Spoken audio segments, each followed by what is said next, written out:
Hello students, a very good morning to all of you.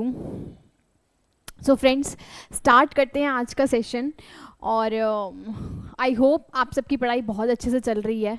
पढ़ रहे हो कि नहीं? ठीक है, पढ़ना बहुत ज़रूरी है. पढ़ना बंद तो सीखना बंद. ठीक है जी. सो देखिए, अब मेरे पास न्यू टॉपिक आ रहा है हमारे पास कि हमें किस तरीके से क्या करना है. हमें What are the next topic की heading डालिए. What are the types of contract? So what are the types of contracts?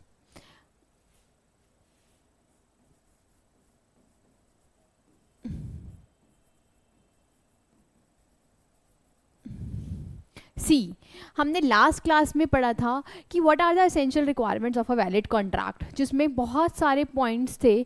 ठीक है, जिसमें हम बोल रहे थे कि फ्री कंसेंट होनी चाहिए, सर्टेनिटी होनी चाहिए, राइट, और भी बहुत सारे पॉइंट्स हमने रीड करे थे. नेक्स्ट अब जो मेरे पास टॉपिक आ रहा है that is types of contract. किस किस बेसिस पे हमारे कॉन्ट्रैक्ट्स को डिवाइड करा गया है. तो जिसका फर्स्ट पॉइंट आता है मेरे पास फर्स्ट पॉइंट आता है that is on the basis of validity और enforceability of contract, कि क्या वो कॉन्ट्रैक्ट वैलिड है या नहीं है, क्या वो कॉन्ट्रैक्ट इन्फोर्सिबल है या नहीं है. इस बेसिस के ऊपर मेरे कॉन्ट्रैक्ट को 1 2 3 4 5 कॉन्ट्रैक्ट्स में बांटा गया है, 5 कॉन्ट्रैक्ट्स में डिस्ट्रीब्यूट करा गया है on the basis of validity और इन्फोर्सिबिलिटी. ठीक है जी. अब पहला पॉइंट आता है मेरे पास कि साहब वैलिड कॉन्ट्रैक्ट क्या होता है.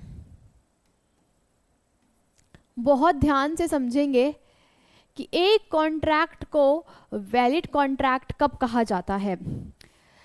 जब मेरे असेंशियल्स जो हमने लास्ट क्लास में पढ़े थे वो सारे फुलफिल हो रहे हैं, वो सारे के सारे पॉइंट्स फुलफिल हो रहे हैं, then the contract is said to be a valid contract. देखिए पढ़ते हैं क्या लिखा हुआ है. An agreement which is binding and enforceable is valid contract. हुआ क्या? एग्जाम्पल है, A ask B if he wants to buy his bike for ₹50,000, B agrees to buy. क्या हुआ? जैसे हम लास्ट क्लास में बात कर रहे थे, ये हमारे पास कौन है? A है. ये कौन है हमारे पास? B है. ठीक है. अब हुआ क्या? A ने B को बोला कि are you interested to buy my car for ₹5 lakh. और अगर ये क्या दिया है? ये दिया है एक ऑफर. और इसने अगर एक्सेप्टेंस दे दी है, तो ये क्या बन जाएगा? Offer plus acceptance is equals to promise बन जाएगा. And when the promise and the set of promises includes consideration, then it will become a agreement. And then agreement which is enforceable by law is a contract. Thumbs up. पक्का यही पढ़ा है अभी तक? Very good. ठीक है जी, noted. तो valid contract जिसमें सारे के सारे एग्रीमेंट बाइंड करते हैं, इन्फोर्सिएबल करते हैं, जिसमें कमर्शियल एग्रीमेंट होता है, जिसमें कंसिडरेशन इन्वॉल्व होता है, that known as a valid contract. Clear? Next कौन सा कॉन्ट्रैक्ट है? नेक्स्ट कॉन्ट्रैक्ट है मेरे पास वॉइड कॉन्ट्रैक्ट. कौन सा कॉन्ट्रैक्ट है? Void contract. लिखिए, सेकेंड टाइप का कॉन्ट्रैक्ट है, दैट इज लिखना भी ज़रूरी है. एग्ज़ाम में मेरा पेपर जो आने वाला है CA फाउंडेशन का, वो थ्योरी पेपर आने वाला है, रिटन पेपर आने वाला है. So don't ever do this mistake कि भाई मैं तो सिर्फ पढ़ लेता हूँ और डेफिनेटली उससे ही पास हो जाऊँगा. जी नहीं, आपको लिखना एग्जाम्स में बहुत ज़रूरी है. इसलिए मैं नोट्स भी बनवा रही हूँ थोड़े बहुत जो आपको एग्जाम्स में हेल्प करें. आपको पता हो जो मैं लिखवा रही हूँ उसको आप लोगों को लिखना है. जो मैं एग्जाम्पल्स बता रही हूँ अगर मैं कोट डाउन नहीं करी तो better to write it down. तो मेरे पास आता है कि वॉइड कॉन्ट्रैक्ट क्या होता है. सुनो, ध्यान से सुनो. एक ऐसा कॉन्ट्रैक्ट जिसमें अब इम्पॉसिबिलिटी है उस कॉन्ट्रैक्ट को करने की, समझ रहे हो?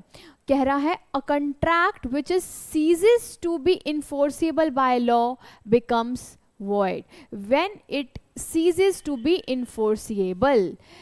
साहब सीजेस मतलब खत्म हो गया, मैं एज पर द लॉ उसको क्या नहीं कर सकती, इन्फोर्स नहीं कर सकती। जस्ट से एन एग्जाम्पल, अभी इससे पहले वाले कॉन्ट्रैक्ट के अंदर क्या हुआ था, ये था, ये क्यूट सा था ए और ये क्यूट सी थी ए की गर्लफ्रेंड जिसका नाम था बी। अब इसने क्या करा, इसने इसको बोला कि क्या तू मेरी कार परचेज करना चाहेगी? इसने बोला हाँ आई एम रेडी। जब ये रेडी होगी तो इसको एक कंपनसेशन देना पड़ेगा, कंसिडरेशन देना पड़ेगा फॉर अगेंस्ट ऑफ कार। अब ये एक ऐसा एग्रीमेंट है, अगर सपोज इसने इसको कार तो डिलीवर कर दी, ठीक है, लेकिन बी ने अगर पैसा नहीं दिया तो हम कोर्ट में जा सकते हैं, we have a contract with us, ठीक है, ये एक वैलिड कॉन्ट्रैक्ट है। तो हम इसके अगेंस्ट क्या कर सकते हैं,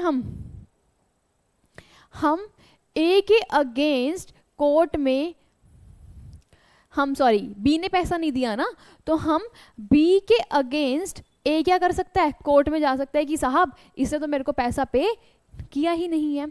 लेकिन वॉइड कॉन्ट्रैक्ट वो कॉन्ट्रैक्ट होते हैं जिसमें लॉ इन्फोर्स नहीं हो सकता, लॉ चाह कर भी उस कॉन्ट्रैक्ट को इन्फोर्सिएबल नहीं करा सकता। मैडम ऐसा कौन सा एग्जाम्पल होगा? देखो इसी एग्जाम्पल में हुआ क्या, ए ने बी को क्या करनी थी, कार सेल करनी थी, और इसने इसको क्या देने थे, 5 लाख रुपीस देने थे। अगर ए ने कार तो डिलीवर कर दी बी को, ठीक है, अब इसने 5 लाख रुपीस देने थे, लेकिन हुआ क्या, बी क्या हो गया, बी की क्या हो गई है, डेथ हो गई है, बी की क्या हो गई है, बी की डेथ हो गई है। अगर बी की डेथ हो गई है तो कॉन्ट्रैक्ट चाह कर भी इन्फोर्सिएबल नहीं हो पाएगा, because it is impossibility of any contract. समझ में आती है बात? तो that is why written here ceases to be enforceable by law becomes void when it ceases to be enforceable, क्योंकि साहब अब ये इन्फोर्स ही नहीं हो सकता, then it is known as void contract, then it is known as void contract. तो साहब हुआ क्या, मेरे पास इम्पॉसिबिलिटी हो गई, मेरे पास इम्पॉसिबिलिटी हो गई उस कॉन्ट्रैक्ट को करने की, ठीक है।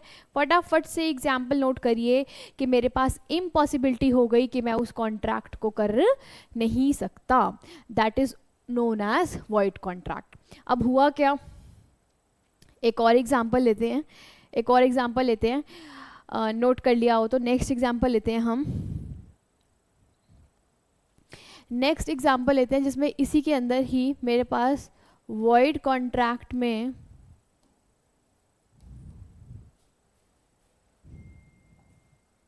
हुआ क्या, ये था ए, ये था बी, ठीक है, ये है ए और ये है बी। अब हुआ क्या कि ए ने क्या करा, ए ने यहाँ पर इसको गुड्स क्या करने थे, गुड्स डिलीवर करने थे, और बी ने उसके अगेंस्ट उसकी मनी पे ऑफ करनी थी, लेट सपोज ₹2 लाख। अब बी ने क्या करा, बी ने ना एडवांस दे दिया, बी ने ए को एडवांस दे दिया ₹1 लाख एडवांस दे दिया ए को, ठीक है। अब जब बी ने ए को 1 लाख रुपीज एडवांस दे दिया तो हुआ क्या, ड्यूटी इसको पैसा देना है, सॉरी इसको गुड्स देने हैं बी को, करेक्ट है। हुआ क्या, जिस दिन गुड्स डिलीवर कराने थे उस दिन ए की फैक्ट्री में आग लग गई, फायर लग गई, तो साहब गुड्स क्या हुए, गुड्स जल के राख हो गए। अब क्या इस केस में मैं उसको गुड्स डिलीवर करा सकती हूँ, नहीं करा सकती, मैं चाह कर भी उस गुड्स को डिलीवर नहीं करा सकती। It's known as impossibility of performance of contract. Here the contract becomes void due to impossibility of performance of contract, then the contract is said to be void. Clear है? Great. तो हमें wordings learn करनी है that a contract which ceases to be enforceable by law, एक contract को law enforce नहीं करा सकती जब it ceases to be enforceable. Clear है? चलिए फटाफट से नोट कर लीजिए ये एग्जाम्पल भी, और then we will move to our next type of contract.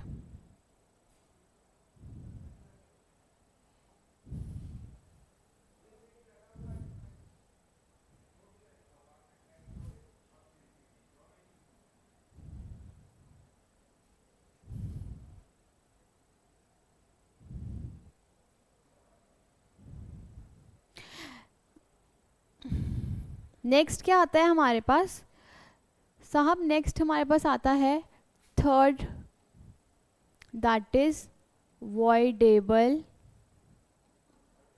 Contract. कि वॉइडेबल कॉन्ट्रैक्ट क्या होते हैं. ठीक है, हमने वैलिड पढ़ लिया, वॉइड पढ़ लिया. Now what is voidable contract? बच्चों वॉइडेबल कॉन्ट्रैक्ट वो होता है, बहुत ध्यान से सुनना, जो एक पार्टी के हिसाब से तो ठीक है, एक पार्टी के हिसाब से तो काम होना चाहिए, लेकिन दूसरी पार्टी के हिसाब से काम नहीं होना चाहिए. मैडम समझ नहीं आया, आप क्या बोल गए? होल्ड ऑन, एग्जाम्पल से समझते हैं. ठीक है, एग्जाम्पल में हुआ क्या, ये था. मैम आप जब देखो रेड कलर से ही क्यों बनाते हो? इतने अच्छे अच्छे कलर्स हैं, आप कोई और कलर्स ले लो ना प्लीज़. चलो ठीक है, ये भी रेड की फैमिली का ही लग रहा है वैसे कलर. चलो एनीवेज हमें कोई एग्जाम्पल समझना है. ठीक है, ये है x और ये है y. ठीक है, हुआ क्या, x ने y को बोला कि तुझे क्या करना है, मैं तुझे कार सोल्ड करना चाहता हूँ. ठीक है, मैं तुझे कार सोल्ड करना चाहता हूँ. y को पसंद नहीं था. वेट, होल्ड ऑन, दोबारा से मुझे कुछ एक्सप्लेन करना है. मैं बता रही हूँ कैसे नोट करना है. 1 मिनट, मैं दोबारा से ही लिखना चाह रही हूँ.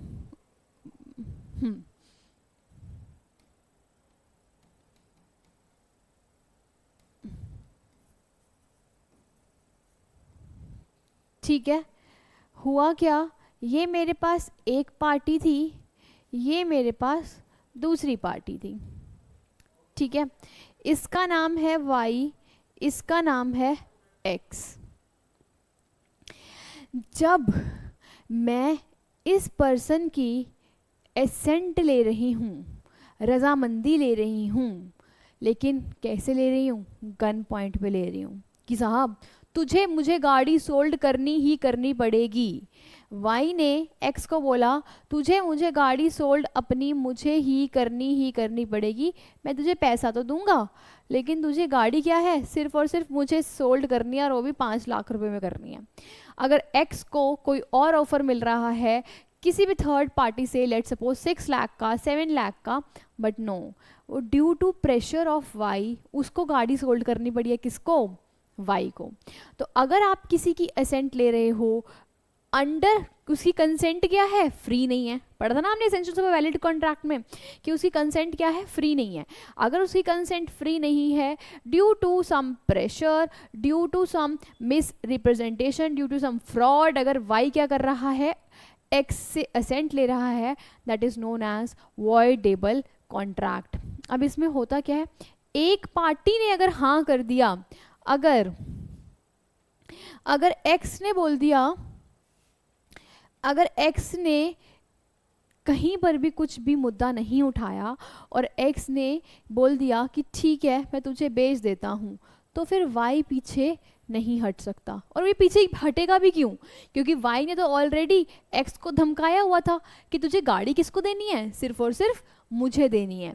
तो अगर x को कोई प्रॉब्लम नहीं है तो वाई तो रिजाइन करेगा नहीं, then it will become a valid contract.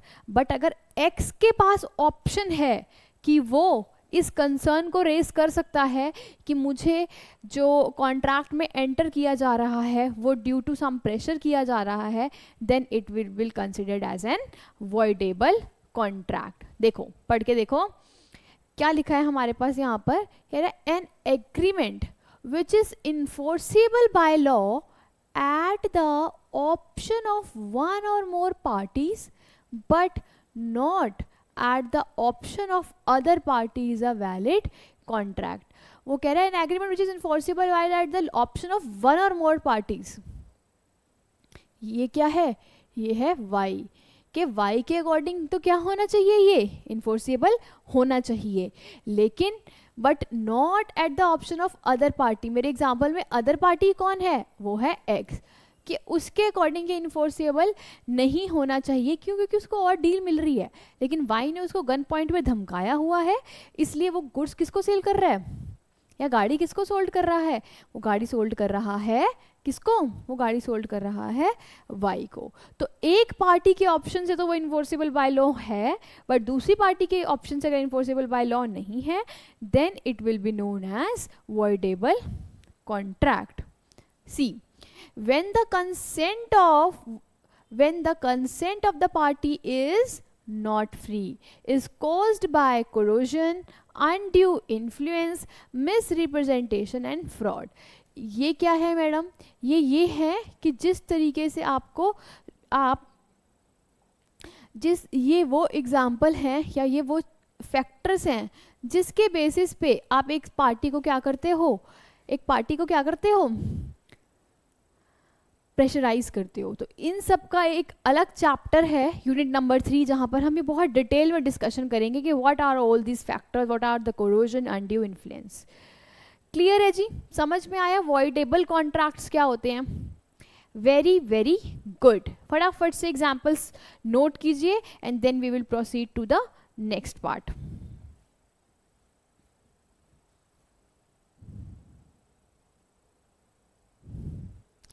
चलिए आगे बढ़ते हैं। नेक्स्ट क्या आ रहा है मेरे पास, सॉरी,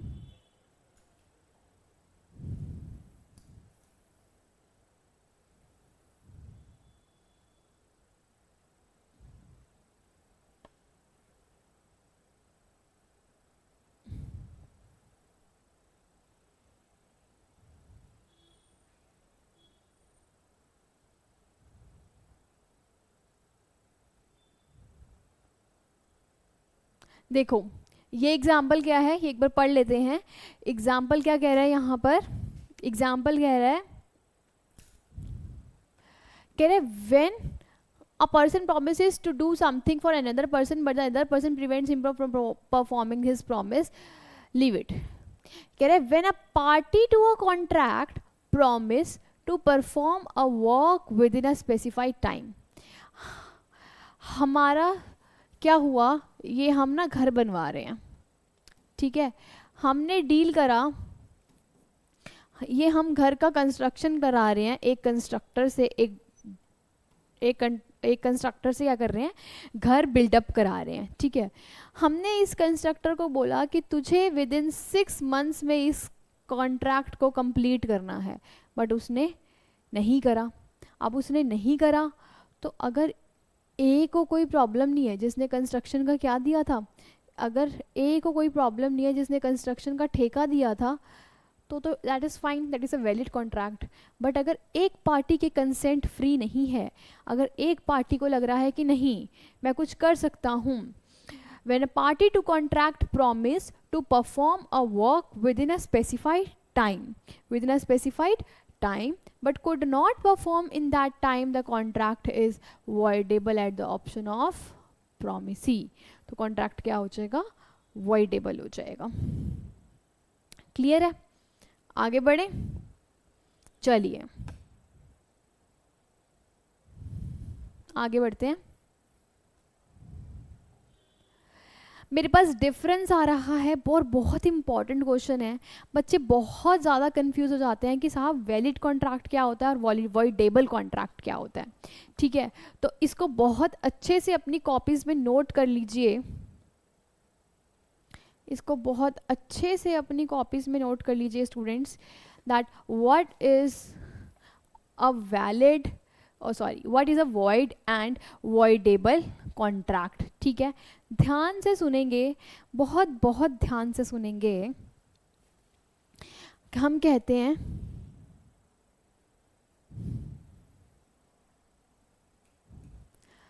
अ कॉन्ट्रैक्ट, अभी जो हम पढ़ चुके हैं वही है, a contract ceases to be enforceable by law becomes void when it is ceases to be enforceable। क्या एग्जाम्पल आया था, फायर लग गई है, भैया कॉन्ट्रैक्ट ही नहीं हो सकता। और क्या हो गया, अगर कोई पर्सन डेथ हो गई है किसी पर्सन की, तो हमें लाइफ थोड़ी कर सकते हैं। So these all are the situation जहां पर सिचुएशन कैसी है, out of my control, that is known as void contract. ठीक है, यहां पर क्या कह रहा है, an agreement which is enforceable by law at the option of one party but not at the option of other parties are valid is a voidable contract, is not at the option of voidable contract। बात समझ में आती है? तो क्या कहना चाह रहा है, एक पार्टी की तरफ से तो है लेकिन दूसरी की पार्टी की तरफ से नहीं है। नेक्स्ट हम लोग क्या पढ़ रहे हैं, नेक्स्ट हम पढ़ रहे हैं that is enforceability. A void contract can not be enforced at all, not be enforced at all. साहब किसी भी कीमत पे हम इस कॉन्ट्रैक्ट को इन्फोर्स ही नहीं कर सकते, हम चाह कर हम जितना मर्जी दम लगा लें लेकिन स्टिल हम इसको कॉन्ट्रैक्ट को इन्फोर्स नहीं कर सकते। यहाँ क्या लिखा है, it is enforceable only at the option of aggrieved party. Madam ये एग्रीव्ड पार्टी क्या होता है? बच्चा ये एग्रीव्ड पार्टी होता है जो है जख्मी पार्टी। ठीक है, एग्रीव्ड पार्टी का मतलब क्या होता है,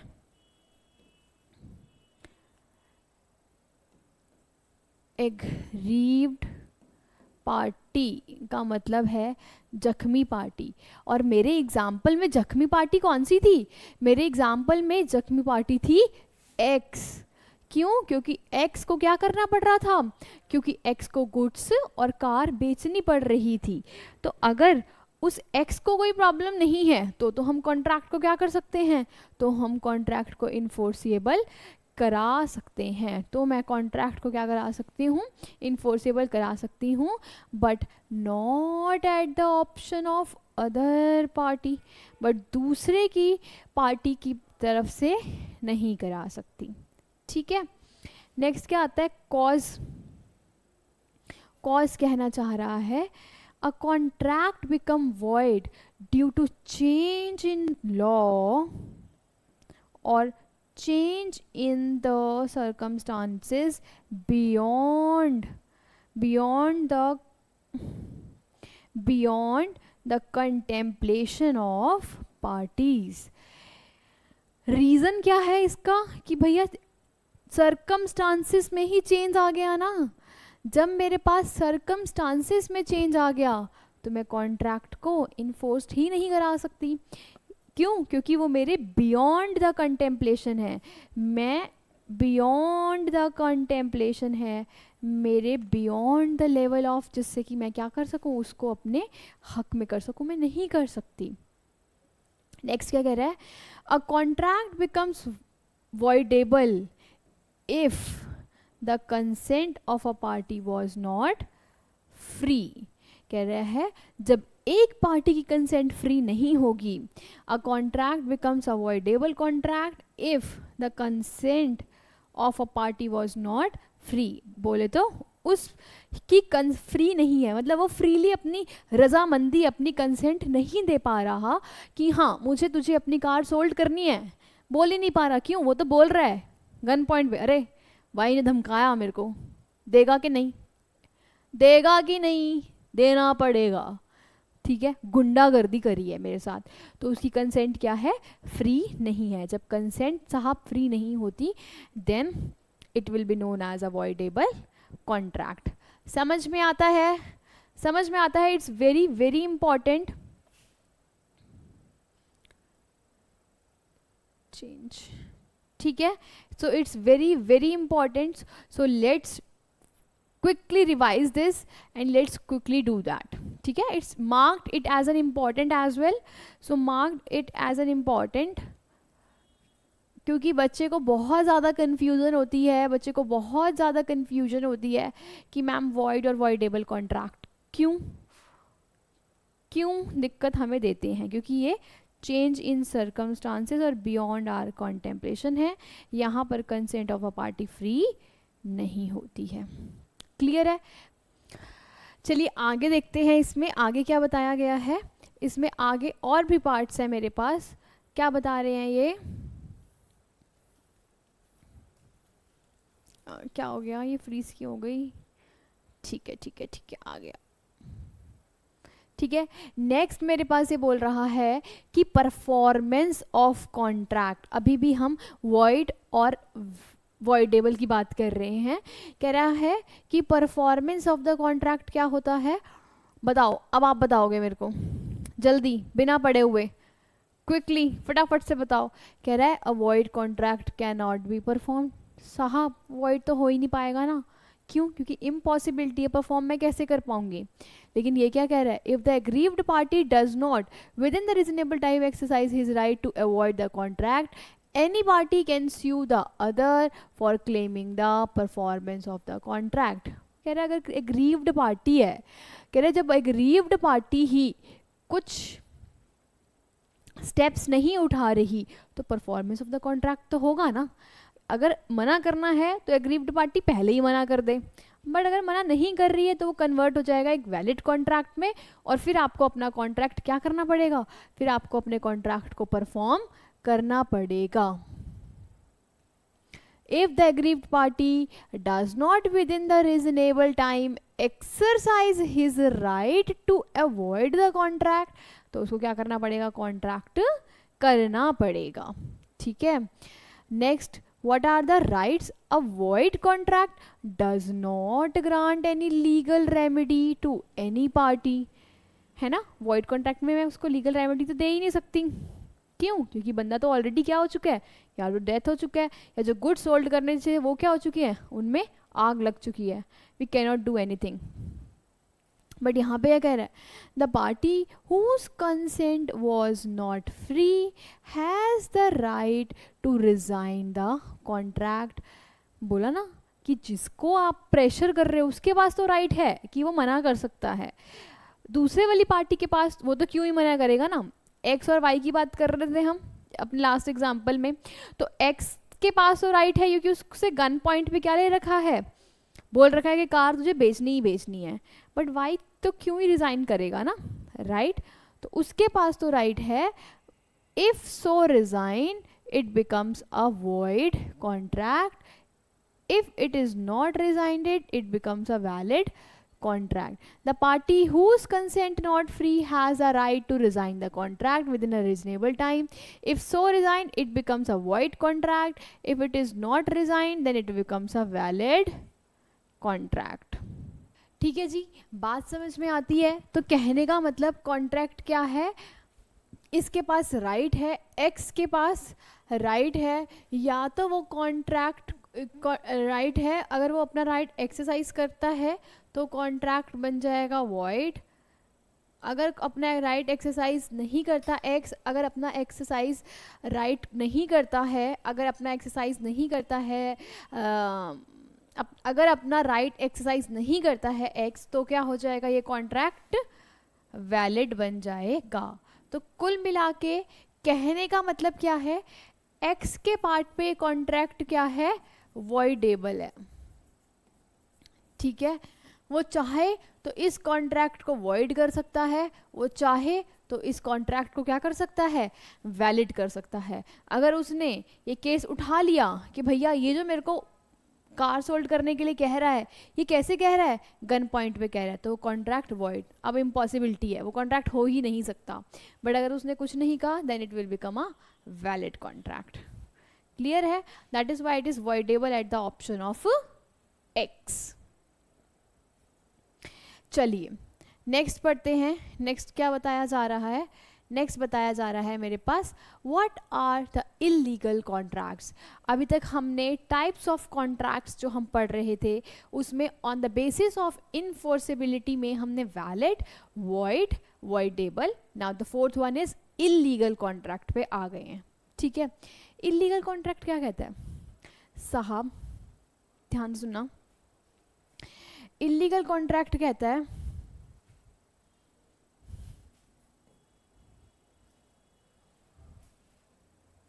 जहां पर इलीगल कॉन्ट्रैक्ट में हो क्या रहा है, जो कंसिडरेशन है वो कैसी है, इलीगल है। मैंने बोला कि मैं तुझे ड्रग सप्लाई करूंगी, ठीक है, तू मुझे 5 to 10 lakh rupees they they, I will supply you the drugs. So it is illegal consideration in terms of law. That is why all those contracts जिसमें considerations are illegal, that are come under illegal contract. It is a contract which law forbids to become made. Law ने ही क्या कर दिया, forbids का मतलब law ने ही मना कर दिया कि साहब ये काम तो हो ही नहीं सकता।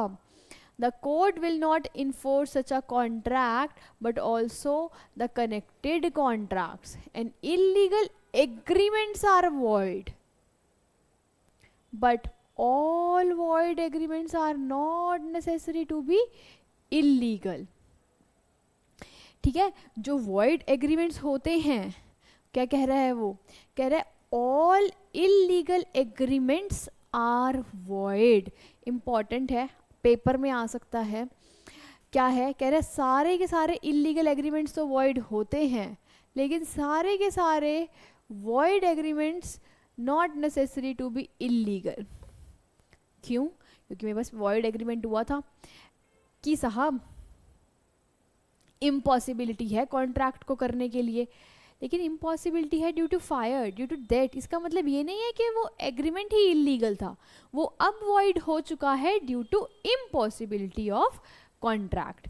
ठीक है, समझ में आ रही है ना बात? तो कहने का मतलब कह रहे सारे के सारे इलीगल एग्रीमेंट्स, लेकिन जो जो हो ही इलीगल है वो तो वॉइड होंगे ना, लेकिन सारे के सारे void not necessary to be illegal. इससे क्वेश्चन एक बन सकता है एक्सप्लेन, तो इसको स्टार मार्क करके एक्सप्लेन के लिए आप लिख सकते हैं। ठीक है, बस यहाँ पर क्या है, यहाँ पे ब्राउन शुगर करा गया है, जो कि जिसकी जो कंसिडरेशन है ब्राउन शुगर की, that is also illegal. That is why these agreements are illegal agreements and then it will becomes a void agreements. ठीक है,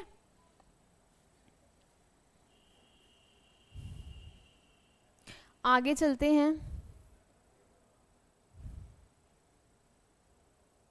sorry, I don't know what is happening. Let's do that.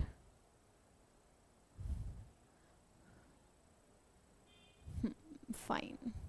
चलिए, अब हमारे पास difference आ रहा है। It's this difference is also very very important. कि है क्या मेरे पास कि साहब क्या वॉइड और वैलिड कॉन्ट्रैक्ट में डिफरेंस होता है? कह रहा है void agreement is not necessary to be illegal. नहीं होता, फायर लग गई, किसी पर्सन की डेथ हो गई तो क्या है, वो इलीगल नहीं है। लेकिन an illegal agreement is always void, is always void, है ना? क्योंकि इलीगल एग्रीमेंट्स कर रहे हो तो साहब वो void है, that is not enforceable by law. कह रहे यहाँ पर कुछ भी forbidden by under the law नहीं है, लेकिन ये है फॉरबिडन बाय लॉ। कह रहे पार्टीज आर, पनिशमेंट क्या है, ये बेसिस भी एग्जाम्स में लिखने इंपॉर्टेंट है। ठीक है, सो मेक श्योर हम बेसिस भी लिखेंगे और प्रेजेंटेशन अपनी पेपर में इसी तरीके से करेंगे इन केस वो अगर डिफरेंस पूछ लेता है तो। नेक्स्ट है parties are not liable for any punishment under the law. But यहाँ पर तो साहब अगर आप ड्रग्स सप्लाई कर रहे हो तो पनिशमेंट तो दिया जाएगा ना। अगर आप यहाँ पर ड्रग्स की सप्लाई कर रहे हो तो पनिशमेंट तो दिया जाएगा। तो parties to illegal agreements are liable for the punishment. ठीक है जी, चलिए फटाफट से नोट डाउन करिए कि ड्रग्स का दिया जा रहा है और इसको मार्क्ड कर लीजिए, very very important for your exams point of view. ठीक है जी, चलें आगे। ओके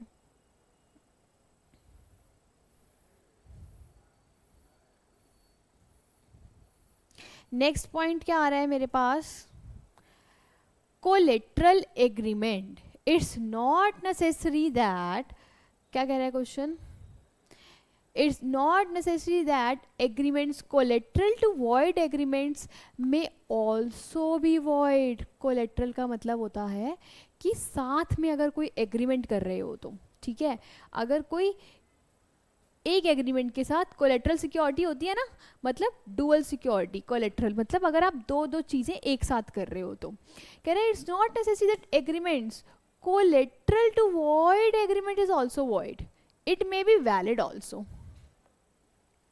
हो सकता है जैसे एक्स और वाई का एग्रीमेंट हुआ, आपने एक्स को कार सोल्ड करना था, ठीक है, और वाई ने, मैं वॉइड एग्रीमेंट की बात कर रही हूँ बिकॉज ये वॉइड एग्रीमेंट का पॉइंट चल रहा है, तो एक्स को कार देनी थी वाई को और वाई ने पैसा देना था 5 लाख रुपीस। गाड़ी में आग लग गई, इस वजह से मेरी सिचुएशन ये नहीं हो पाएगी, ठीक है। अगेन लेकिन एक और एग्रीमेंट कर रखा था कि जब मैं कार सोल्ड कर लूंगा ना उसके बाद मैं तुझसे बाइक भी परचेज करूंगा। मैडम क्या बोल रहे हो, प्लीज थोड़ा सा दोबारा और आराम से समझा दो। सुनो, मैं कह रही हूँ एक्स और वाई, इसने देनी थी कार, इसने देने थे 5 लाख रुपीस। यहाँ गन पॉइंट वाली बात नहीं कर रही हूँ मैं, ठीक है, यहाँ गन पॉइंट वाली बात नहीं कर रही हूँ। अगर गन पॉइंट वाली बात होती तो ये किस में चला जाता, वॉइडेबल में चला जाता है ना, लेकिन यहाँ पर इलीगल और वॉइड की बात कर रहे हैं।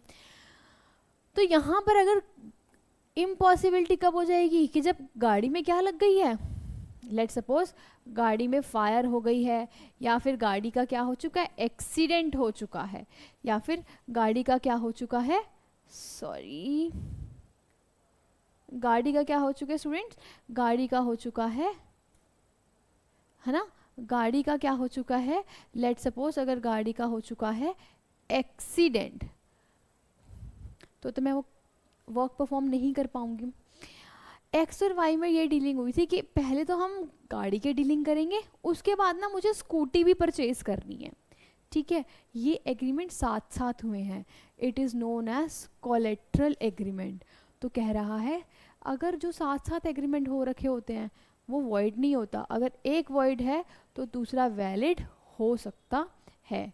लेकिन यहाँ कह रहा है agreements collateral with ill agreement are always void, हमेशा हमेशा क्या होंगे, वॉइड होंगे, हमेशा हमेशा से क्या होंगे, वॉइड होंगे। उसने कहा मुझे तू ड्रग्स भेज दे, मैं तेरे को क्या करूँगा, 5 लाख रुपए ला के दूंगा। अब वो उसी 5 लाख को, दोबारा से बता रही हूँ, ये है एक्स, ये है वाई, इसने बोला तू मुझे क्या दे दे, एक्स वाई को सप्लाई कर रहा है ड्रग्स और वाई एक्स को पैसे भेज रहा है 5 लाख। अब ये वाई क्या कर रहा है, इस ड्रग्स को आगे जाकर बेच रहा है और 10 लाख रुपए कमा रहा है, या ये एक्स इस 5 लाख रुपीस को, रुको अभी बताते हैं, ठीक है, एक्स है और वाई है, ठीक है, एक्स ने वाई को क्या करा, एक्स ने वाई को ड्रग्स बेच दिए, वाई ने एक्स को कितने पैसे दे दिए, लेट सपोज 5 लाख रुपीस दे दिए। अब वाई के पास क्या आ गया, ड्रग्स आ गया ना, वाई ने आगे इस ड्रग्स को जेड को बेच दिया और उससे कमा लिए 10 लाख रुपए। तो ये ऐसे एग्रीमेंट्स हैं जो कोलेट्रल चल रहे हैं, ये एक हो गया, ये 2 हो गया। तो कह रहा है अगर कोई एग्रीमेंट होता है which is collateral with the illegal agreement then other agreements, तो इस एग्रीमेंट को भी वॉइड बोल दिया जाएगा which is between y and z, and ये तो है ही है वॉइड। क्लियर? चलिए, very very good.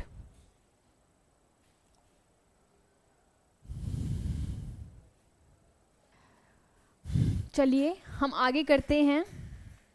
Next type क्या आ रही है मेरे पास? अनइनफोर्सिएबल कॉन्ट्रैक्ट। क्या आ रहा है? Unenforceable contract.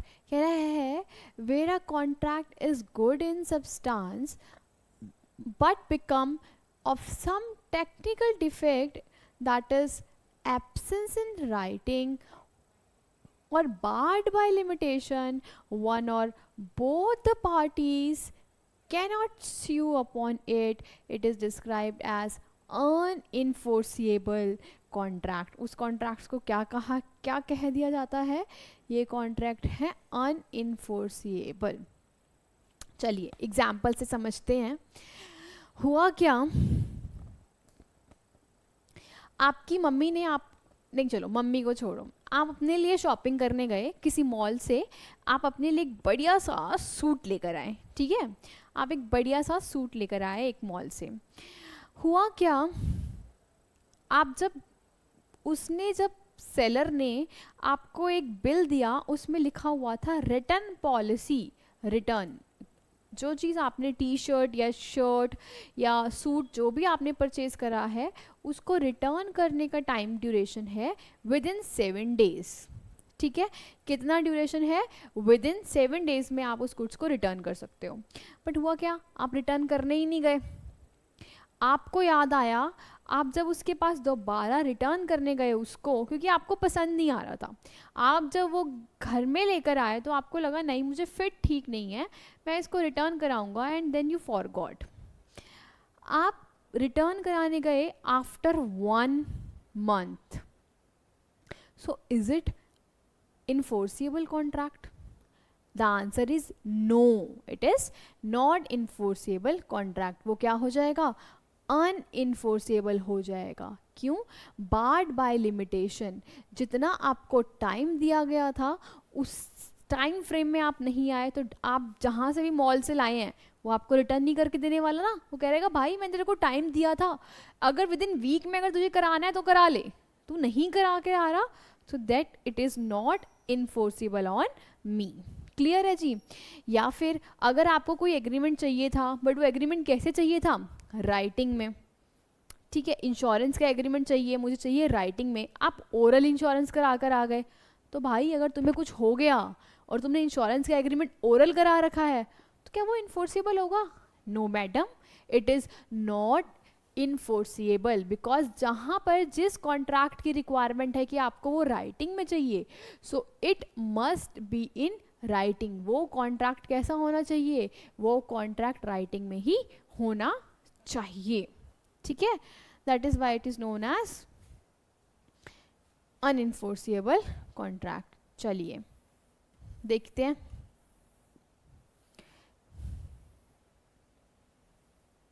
ये एग्जाम्पल मैं समझा चुकी हूँ। ठीक है, ये जो एग्जाम्पल आ रहा है इसके बारे में हम बात कर चुके हैं।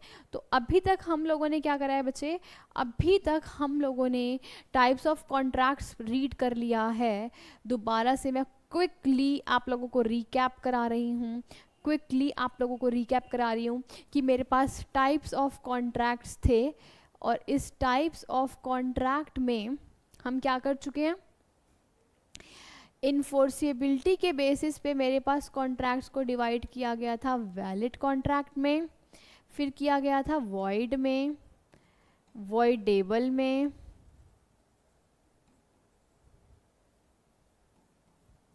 इलीगल में, एंड देन अनइनफोर्सिएबल। ठीक है, वैलिड तो ठीक है, जिसमें सारे वैलिड पॉइंट्स मेरे पास आ रहे हैं, सारे के सारे मेरे पास वैलिड है, तो बात हो गया कॉन्ट्रैक्ट कैसा हो गया? वैलिड हो गया।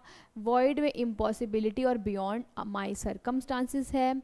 वॉइडेबल में क्या है, एक ऑप्शन की पार्टी से ये कॉन्ट्रैक्ट क्या है, वॉइडेबल है। अगर वो चाहे तो इस कॉन्ट्रैक्ट को वैलिड भी बना सकता है और वो चाहे तो इस कॉन्ट्रैक्ट को वॉइड भी बना सकता है। इलीगल में क्या है, इलीगल में मेरे पास कंसिडरेशन ही कैसा है, मेरे पास कंसिडरेशन ही इलीगल है, ठीक है। और अनइन्फोर्सेबल में क्या हो गया, अगर इसमें मेरे पास 2 पॉइंट आ जाएंगे, that is time barred and return में एग्रीमेंट नहीं है, तो मेरा कॉन्ट्रैक्ट कैसा हो जाएगा, अनइन्फोर्सेबल हो जाएगा, ठीक है। अब मैं सेकंड बेस पे आ रही हूँ, सेकंड बेस पे आ रही हूँ और इसको सबको रब कर रही हूँ कि कौन से सेकंड बेसिस है और जिसमें हमारे को कॉन्ट्रैक्ट्स को डिस्ट्रीब्यूट किया गया है। चलिए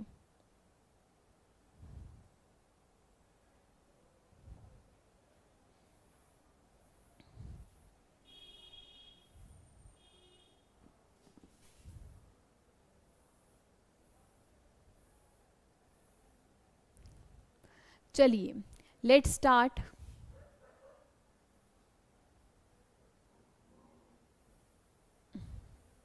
ये अगेन इसमें इश्यू आ रहा है, मुझे 2 मिनट दीजिए, मैं इसको फिक्स करती हूँ। Just give me 2 minute students. No it's still not working, just give me 1 minute.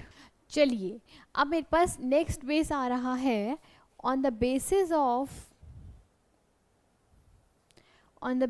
Of formation of contract. पहला था बेसिस ड्यू टू वैलिडिटी, और इनफोर्सेबिलिटी के बेसिस पे हम किस किस टाइप्स पे कॉन्ट्रैक्ट्स को डिस्ट्रीब्यूट करेंगे, ठीक है। अब मेरे पास बेसिस आ रहा है on the basis of formation.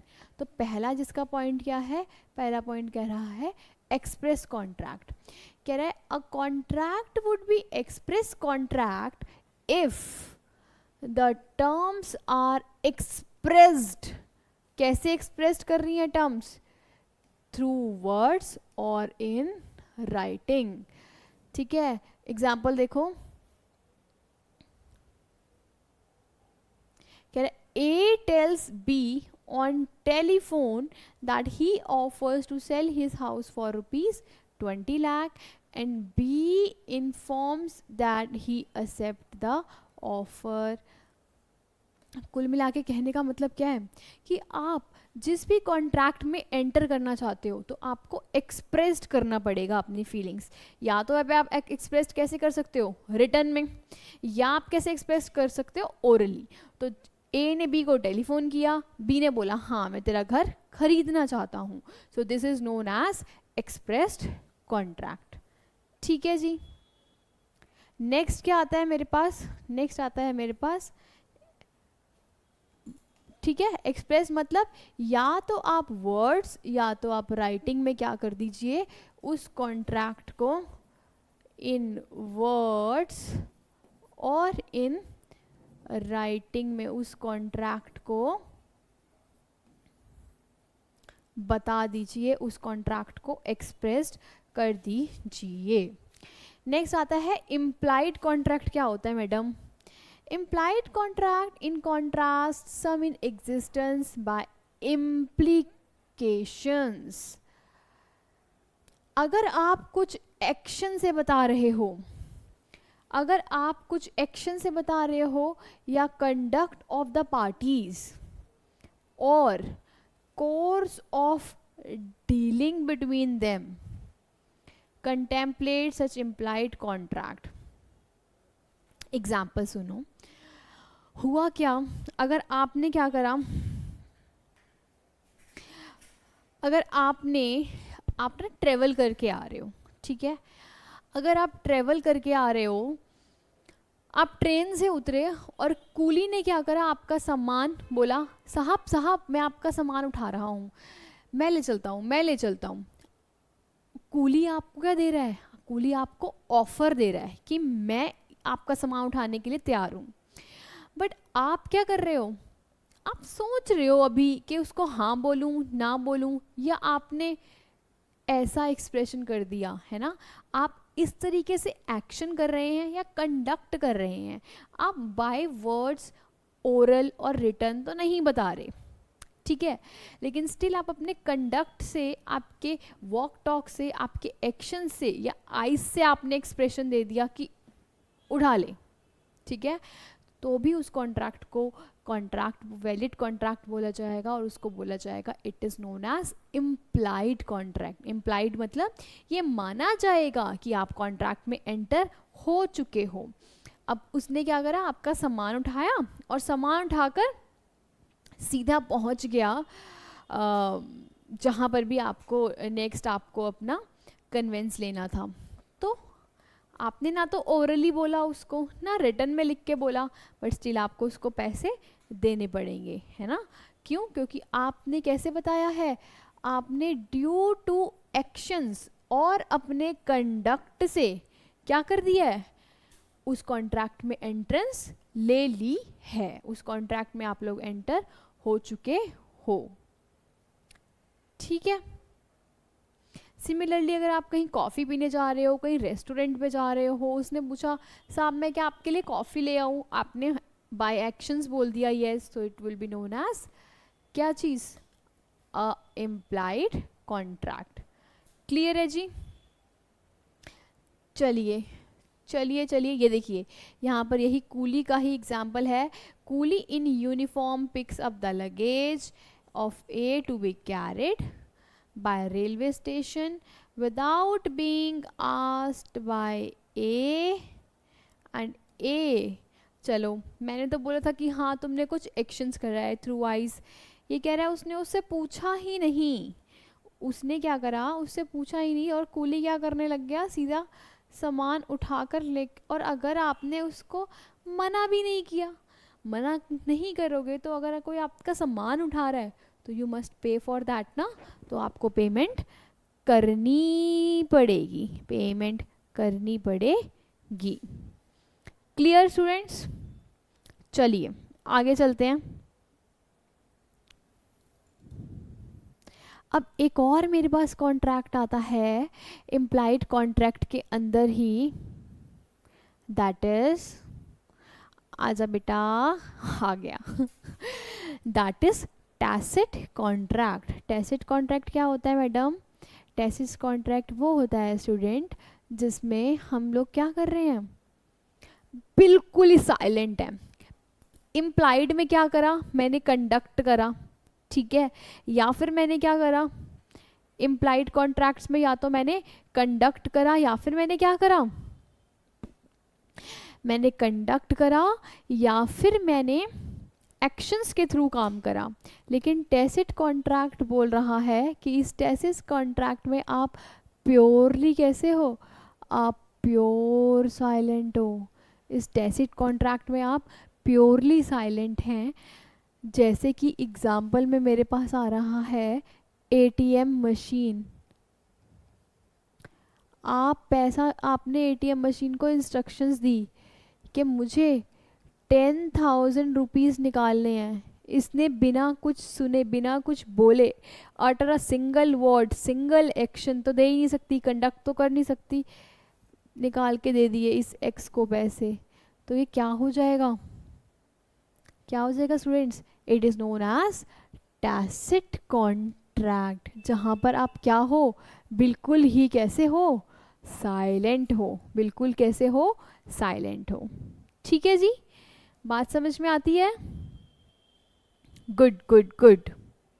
चलिए आगे चलें।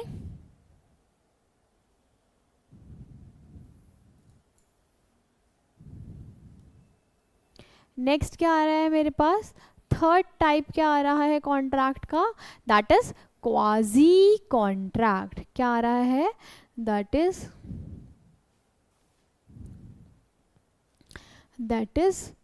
Quasi contract. अब क्वाजी कॉन्ट्रैक्ट क्या होता है?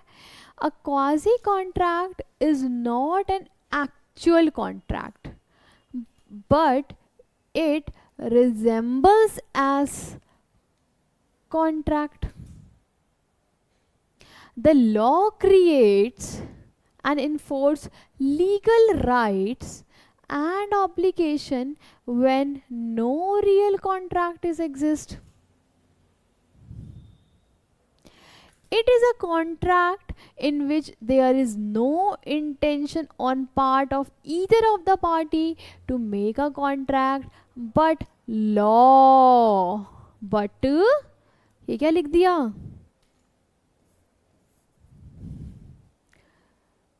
But law imposes a contract upon the parties. Ma'am कुछ भी समझ में नहीं आया, मैंने तो कुछ समझाया ही नहीं अभी, तो समझ कैसे आएगा? ठीक है, दोबारा पढ़ते हैं। कह रहे quasi contract is not an actual contract. Example देती हूँ, ठीक है। हुआ क्या, आपने क्या करा, आप किसी के पास गए, ठीक है, और आपने अपना, आप किसी शॉप पे गए कुछ परचेज करने के लिए, ठीक है। अब मेरे पास स्कैनर था और मुझे स्कैन करके उसको पेमेंट पे करना था।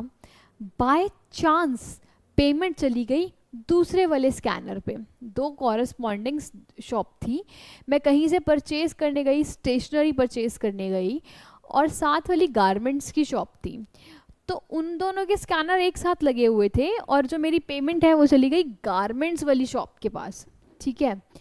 क्या मैं उस गारमेंट शॉप वाले के साथ कोई कॉन्ट्रैक्ट कर रही थी क्या? नहीं, मैं तो स्टेशनरी शॉप पे परचेज करने के लिए गई थी, करेक्ट। तो मेरा जो कॉन्ट्रैक्ट हो रहा है वो स्टेशनरी शॉप के साथ हो रहा है। मेरा कोई इंटेंशन नहीं है कि मैं उसके साथ कॉन्ट्रैक्ट करूं, but due to this mistake मेरे को लॉ ने इम्पोज कर दिया कि अब तुझे उसके साथ कॉन्ट्रैक्ट करना पड़ेगा। क्यों? Because I have wrongly credited my payment in his account. Clear? तो आपके ऊपर लॉ की इन्फोर्सेबिलिटी आ गई। अब आप उससे क्या करोगे, पैसे लोगे एंड देन इसको दोगे। दोबारा पढ़े हम। A quasi contract is not an actual contract. Actual contract तो किसके साथ कर रहे थे हम? स्टेशनरी वाली शॉप के साथ कर रहे थे। Clear? But it resembles a contract. It is created by law under certain circumstances. ठीक है, so it is created by law under certain circumstances. The law creates and enforces legal rights and obligation when no real contract is exist. कि साहब मेरा real contract तो exist कर ही नहीं रहा था, बट स्टिल मुझे क्या करना पड़ेगा, पेमेंट करना पड़ेगा। लॉ की क्या आ गई है, इन्फोर्सेबिलिटी आ गई है। ठीक है जी।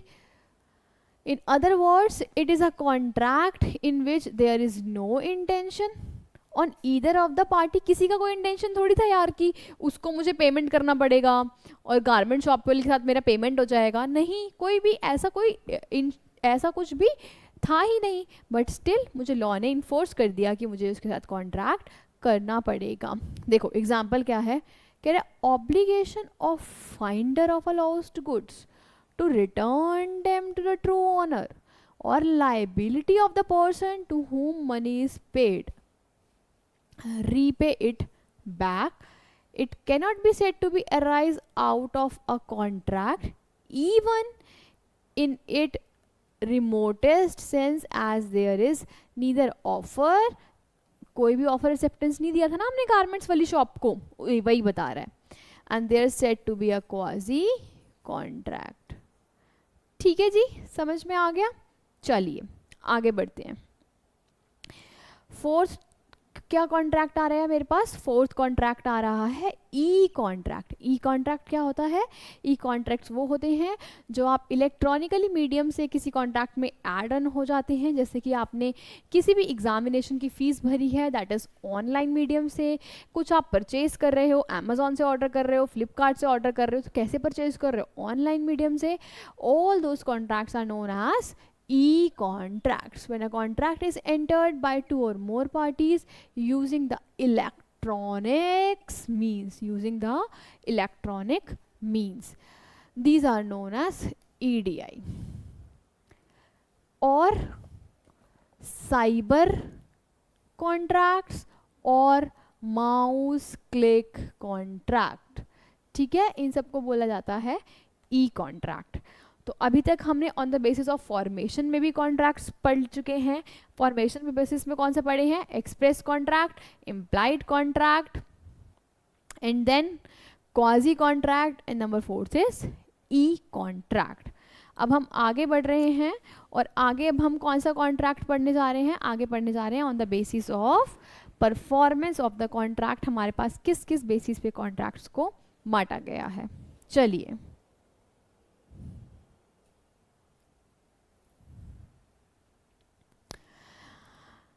पहला पार्ट क्या आता है मेरे पास, इसका पहला पार्ट आता है दैट इज एग्जीक्यूटेड कॉन्ट्रैक्ट। आपको कोई कॉन्ट्रैक्ट करना था और आपने एग्जीक्यूट कर लिया, that is known as executed contract. The consideration is given, consideration आपने दे दी है, एक्ट हो चुका है या फॉरबियरेंस हो चुका है। ठीक है, एग्जीक्यूटेड कॉन्ट्रैक्ट का मतलब ये होता है साहब कि एक तो मुझे कोई एक्ट करना है, वो हो गया कॉन्ट्रैक्ट। ठीक है, दूसरी बात होती है मैंने किसी पर्सन को पैसे दे दिए कि मैं तेरे को 5 लाख रुपए दूंगी, तू मेरे खिलाफ कोर्ट में क्या नहीं दियो, गवाही मत दियो, और वो पर्सन कोर्ट में आया भी नहीं, तो ये हो गया एब्स्टेन। ऑल्दो मैं ये थोड़ा पॉइंट डिफरेंट कैप्चर कर रही हूँ यहाँ पर, चलो लीव दिस पॉइंट। एक तो एक्ट हो गया कि मैंने वो एक्ट परफॉर्म कर दिया, और अगर मैंने ऑफर में किसी ऑफर को मना कर दिया, ठीक है, या फॉरबियरेंस का एक्ट था, ठीक है, एक मिनट,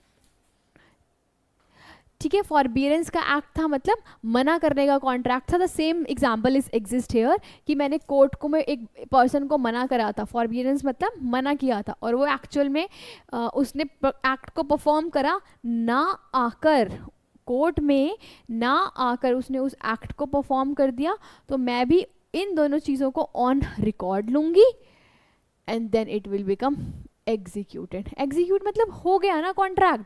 कुछ एक्ट, अगर कार सोल्ड करनी थी, पैसे मिलने थे, तो ये चीज़ हो चुकी, दैट इज एग्जीक्यूटेड। अगर किसी को किसी काम करने के लिए मना किया था और उसने एक्चुअल में वो काम नहीं किया, तो भी कॉन्ट्रैक्ट हो गया। तो मना करने वाला और एक्ट करने वाला, जो भी काम हुआ है उसको ऑन रिकॉर्ड में नोट कर लो, then it will become known as क्या हो जाएगा, एग्जीक्यूटेड कॉन्ट्रैक्ट हो जाएगा। क्लियर? चलिए नेक्स्ट आता है मेरे पास, नेक्स्ट आता है executory contract. It is the contract considered in reciprocal promise और ऑब्लिगेशन। एग्जीक्यूटरी का कॉन्ट्रैक्ट का मतलब है कॉन्ट्रैक्ट चलता जा रहा है, अभी ख़त्म नहीं हुआ है। ठीक है, जैसे कि एग्जाम्पल में ये x था, ये y था। ठीक है, एग्जाम्पल में क्या है मेरे पास, ये x है और ये y है। इन्होंने क्या करना था, इसको कार चाहिए थी, x को क्या चाहिए थे, x को पैसे चाहिए थे, कितने, 5 लाख रुपए। राइट, अब हुआ क्या, इस y ने बोला कि मैं इस 5 लाख में से 2 लाख तो अभी आज दे देता हूँ, लेकिन रिमेनिंग 3 lakhs मैं आपको आफ्टर 1 month दूंगा। कब दूंगा, आफ्टर 1 month। जब ये आफ्टर 1 month देगा तो 1 महीने तक इस कॉन्ट्रैक्ट को एग्जीक्यूटेड कॉन्ट्रैक्ट नहीं बोला जाएगा, क्या बोला जाएगा, इट इज एग्जीक्यूटरी कॉन्ट्रैक्ट। बोले तो ये कॉन्ट्रैक्ट अभी चल रहा है, that is known as executory contract. देखो, where G agrees to take the tuition, a pre-engineering student from the next month, and H is consideration promised to pay G, and the contract is executory carried out. In short, जब आपको payment देनी होती है और वो contract चलता रहेगा ना, आप उसको क्लोज तो नहीं कर सकते अनटिल एंड अनलेस अगर आपको पेमेंट नहीं रिसीव हो जाती। ठीक है, जब पेमेंट रिसीव हो जाती है तब उस कॉन्ट्रैक्ट को क्या बोलते जाता है, executed. But if it is under the process then it is known as executory. तो आप लिख सकते हैं it is under the process. अगर कुछ भी कंटेंट आपका अंडर द प्रोसेस है then it will be known as executory contract. ठीक है जी, आगे बढ़ें, चलिए जी आगे बढ़ते हैं।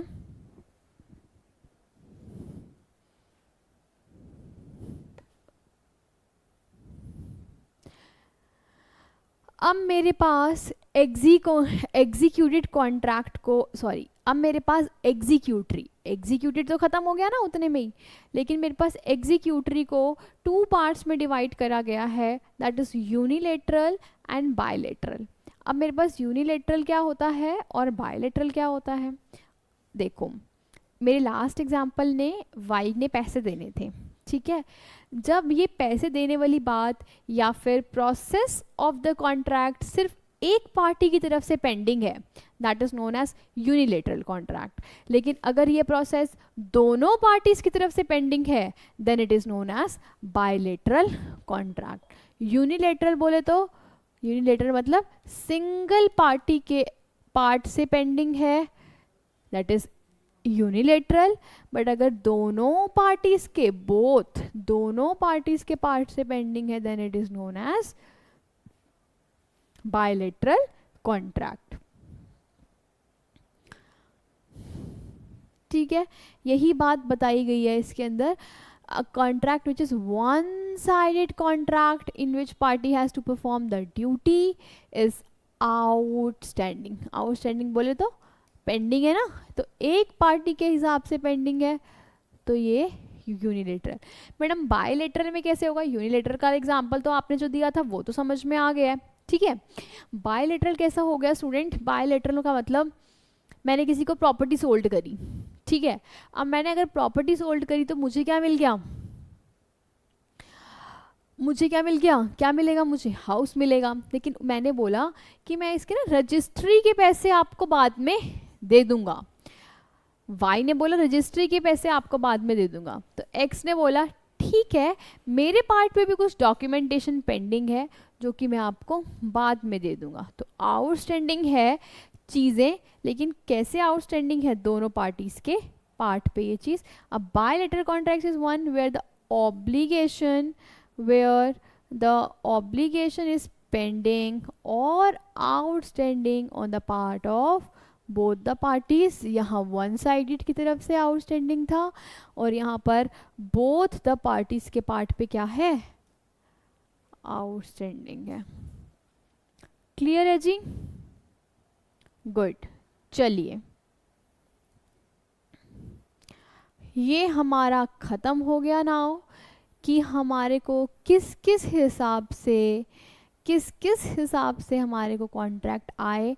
On the basis of performance of contract. On the basis of performance of contract में मेरे पास क्या बेसिस आ गया? परफॉर्मेंस में एक था हमारे पास एग्जीक्यूटेड, एग्जीक्यूटरी, उसके बाद हमने क्या पढ़ा? Bilateral, unilateral, then the topic is over. Clear है जी? बताओ, तो अगर मैं एक फटाफट से रीकैप दे दूं आप लोगों को तो कैसा लगेगा? आप लोगों को अच्छा लगेगा? चलिए,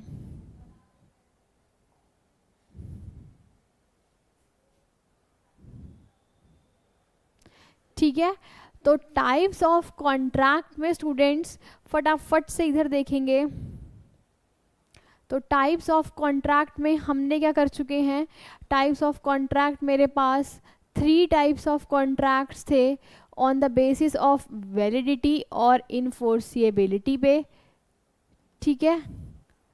ये कॉन्ट्रैक्ट था, जस्ट होल्ड ऑन, रुकिए। तो मेरे पास स्टूडेंट्स टाइप्स ऑफ कॉन्ट्रैक्ट्स था, ठीक है, जो कि हमने 3 बेसिस पे पढ़ा है, जो कि हमने 3 बेसिस पे लर्न करा है, जिसमें मेरे पास पहला क्या आ रहा था? पहला आ रहा था on the basis of validity. Next क्या आ रहा था मेरे पास? नेक्स्ट क्या आ रहा था बताओ? On the basis of formation पे पढ़ा है मैडम, और किस पे पढ़ा है? On the basis of performance पे पढ़ा है, ठीक है। तो परफॉर्मेंस पे अभी हमने पढ़ा, दैट इज एग्जीक्यूटेड कॉन्ट्रैक्ट हो गया। और दूसरा क्या हो गया? दूसरा कौन सा कॉन्ट्रैक्ट हो गया? दैट इज एग्जीक्यूटरी हो गया। इसमें भी 2 lakhs निकल के आ गई मेरे पास। कौन कौन सी? दैट इज यूनिलेटरल हो गया मैडम, और कौन सा हो गया? बायलेटरल हो गया। ठीक है, और इधर क्या आ रहा था मेरे पास?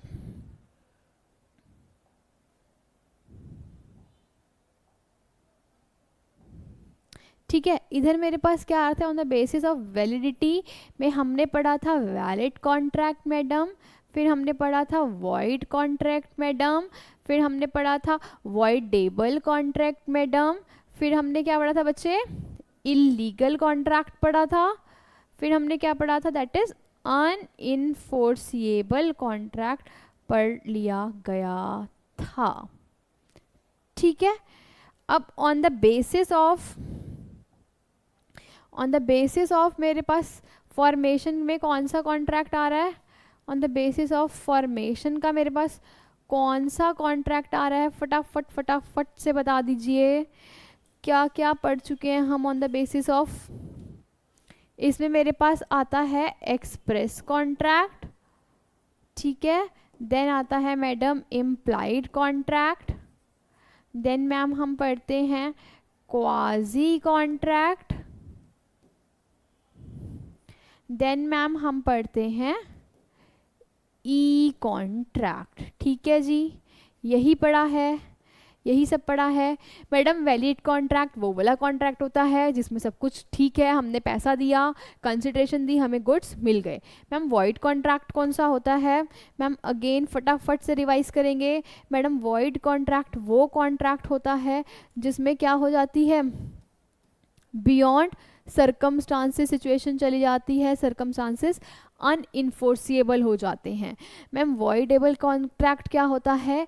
एक पार्टी के हिसाब से कॉन्ट्रैक्ट वॉइडेबल होता है अगर वो अपनी क्योंकि उसकी कंसेंट फ्री नहीं होती। अगर वो अपनी कंसेंट दे देता है तो वो कॉन्ट्रैक्ट वैलिड बन जाएगा, अगर वो नहीं देता तो वो क्या हो जाएगा? वॉइड बन जाएगा।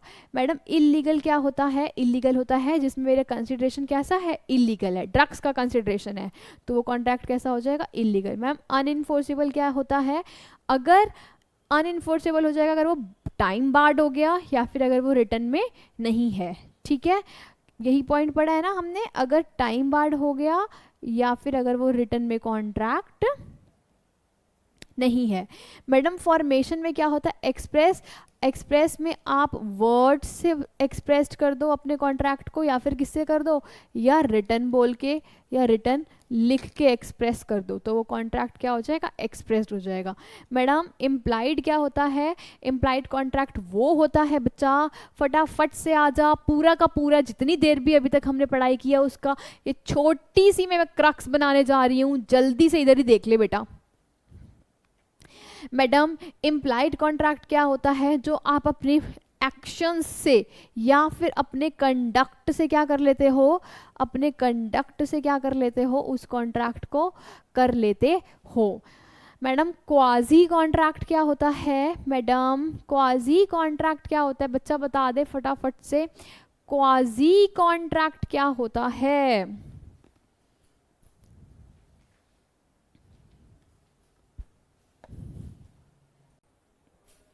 हाँ जी, तो कहने का मतलब इस इम्प्लाइड कॉन्ट्रैक्ट में मेरे पास एक और लेग भी आ जाती है जिसको मैं क्या बोलती हूँ? जिसको मैं बोलती हूँ कि ये कॉन्ट्रैक्ट कैसा है? ये कॉन्ट्रैक्ट है टैसिट कॉन्ट्रैक्ट। ये कॉन्ट्रैक्ट है कैसा बच्चा? एक सेकेंड, ये कॉन्ट्रैक्ट कैसा है? ये क्या हो गया? Oh God, just wait, no it's not working. Okay let's wait. ये स्टूडेंट्स, तो मेरे पास आ गया था कि मेरे पास क्या है बच्चे? मेरे पास क्या है? कौन सा कॉन्ट्रैक्ट है मेरे पास? मेरे पास कॉन्ट्रैक्ट था टैसिट कॉन्ट्रैक्ट। अब टैसिट कॉन्ट्रैक्ट में क्या था मेरे पास? टैसिट कॉन्ट्रैक्ट आ गया था एक और कॉन्ट्रैक्ट जिसमें हम प्योरली क्या हो जाते थे? साइलेंट हो जाते थे। साइलेंट कैसे हो जाते थे? जैसे कि एटीएम मशीन साइलेंट हो जाती है, हम वैसे साइलेंट हो जाते थे। अच्छा मैडम क्वाजी कॉन्ट्रैक्ट क्या होता है? मैडम क्वाजी कॉन्ट्रैक्ट होता है जिसमें मेरी इंटेंशन नहीं थी। क्या नहीं था? मेरी इंटेंशन नहीं थी उस कॉन्ट्रैक्ट में आने की, बट लॉ ने इन्फोर्स कर दिया मुझे, इसलिए मुझे उस कॉन्ट्रैक्ट को करना पड़ गया। ठीक है, ई कॉन्ट्रैक्ट्स वो कॉन्ट्रैक्ट्स होते हैं जो कि हम इलेक्ट्रॉनिकली मीडिया से एक कॉन्ट्रैक्ट में एंटर हो जाते हैं। मैडम परफॉर्मेंस के बेसिस पे आपने क्या बताया था कि हम किस तरीके से कॉन्ट्रैक्ट्स में होते हैं? हाँ, परफॉर्मेंस के बेसिस पे बताया था एग्जीक्यूटेड कॉन्ट्रैक्ट, जो काम हो गया या नहीं होना था और वो नहीं हुआ उसको रिकॉर्ड कर लेंगे। एग्जीक्यूटरी कौन से हैं? जो मैडम जो ऐसे काम जो चलते ही जा रहे हैं, ऐसे काम जो चलते ही जा रहे हैं विद इन 1 मंथ वो कंप्लीट होंगे। अगर वो सिंगल पार्टी के बिहाफ पे है तो वो यूनिलेटरल है, अगर वो दोनों पार्टी के बिहाफ पे पेंडिंग है या आउटस्टैंडिंग है then it is known as bilateral. ये बोथ के हिसाब से है और ये सिंगल पार्टी के हिसाब से है, ठीक है। उसके बाद एक और आती थी कि मैडम सारे कॉन्ट्रैक्ट्स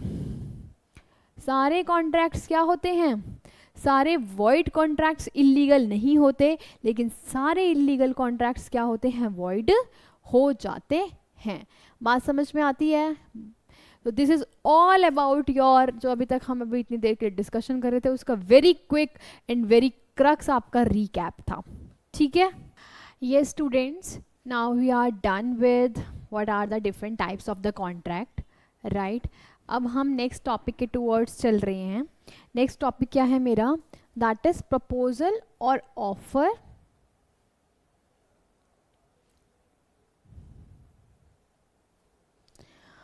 प्रपोजल और offer as per section 2A of the Indian contract act 1872, ठीक है। बड़े ध्यान से देखेंगे, देखिए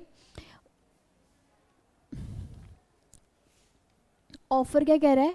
when one person signifies to another person his willingness to do or to abstain from doing anything with a view to obtaining the assent is known as proposal। या तो कोई काम करने का या तो कोई काम नहीं करने का। abstain मतलब कोई काम नहीं करने का, ठीक है। या तो कोई काम हमने एक्ट करना है या कोई एक्ट नहीं करने के लिए हमने बोला। जैसे मैंने लास्ट अभी एग्जाम्पल दिया था आपको कि मैंने बोला कि मैं I will give you 5 lakh rupees अगर आप मेरे खिलाफ कोर्ट में गवाही नहीं दोगे तो, ठीक है। अब इसमें मेरे पास असेंशियल्स क्या है ये सब हम पढ़ चुके हैं, इसलिए मैं क्विकली इसको दिखाऊंगी आप लोगों को कि हमने क्या पढ़ा है। तो this is a definition of offer as per section 2A of the Indian contract act, जो कि आपको लर्न करनी है। नेक्स्ट है what are the essentials of a proposal offer. देखो कह रहे उसको प्रॉमिसर कहा जाता है या ऑफरर कहा जाता है, जो पर्सन ऑफर देता है, ठीक है। और जो पर्सन एक्सेप्ट करता है उसे प्रॉमिसी और एक्सेप्टर कहा जाता है। जैसे कि मेरे एग्जांपल्स में हम यहाँ पर बात करते थे एक्स और वाई की। एक्स वाई को गुड्स या फिर कार सोल्ड करता है और ये क्या करते हैं, ये वाई एक्स को अगेन क्या देता है, वाई एक्स को देता है ₹5 लाख देता है, ठीक है। तो इस केस में हो क्या रहा है स्टूडेंट, इस केस में मेरे पास एक्स कौन है, एक्स है मेरे पास ऑफरर और वाई कौन है मेरे पास, ऑफरी।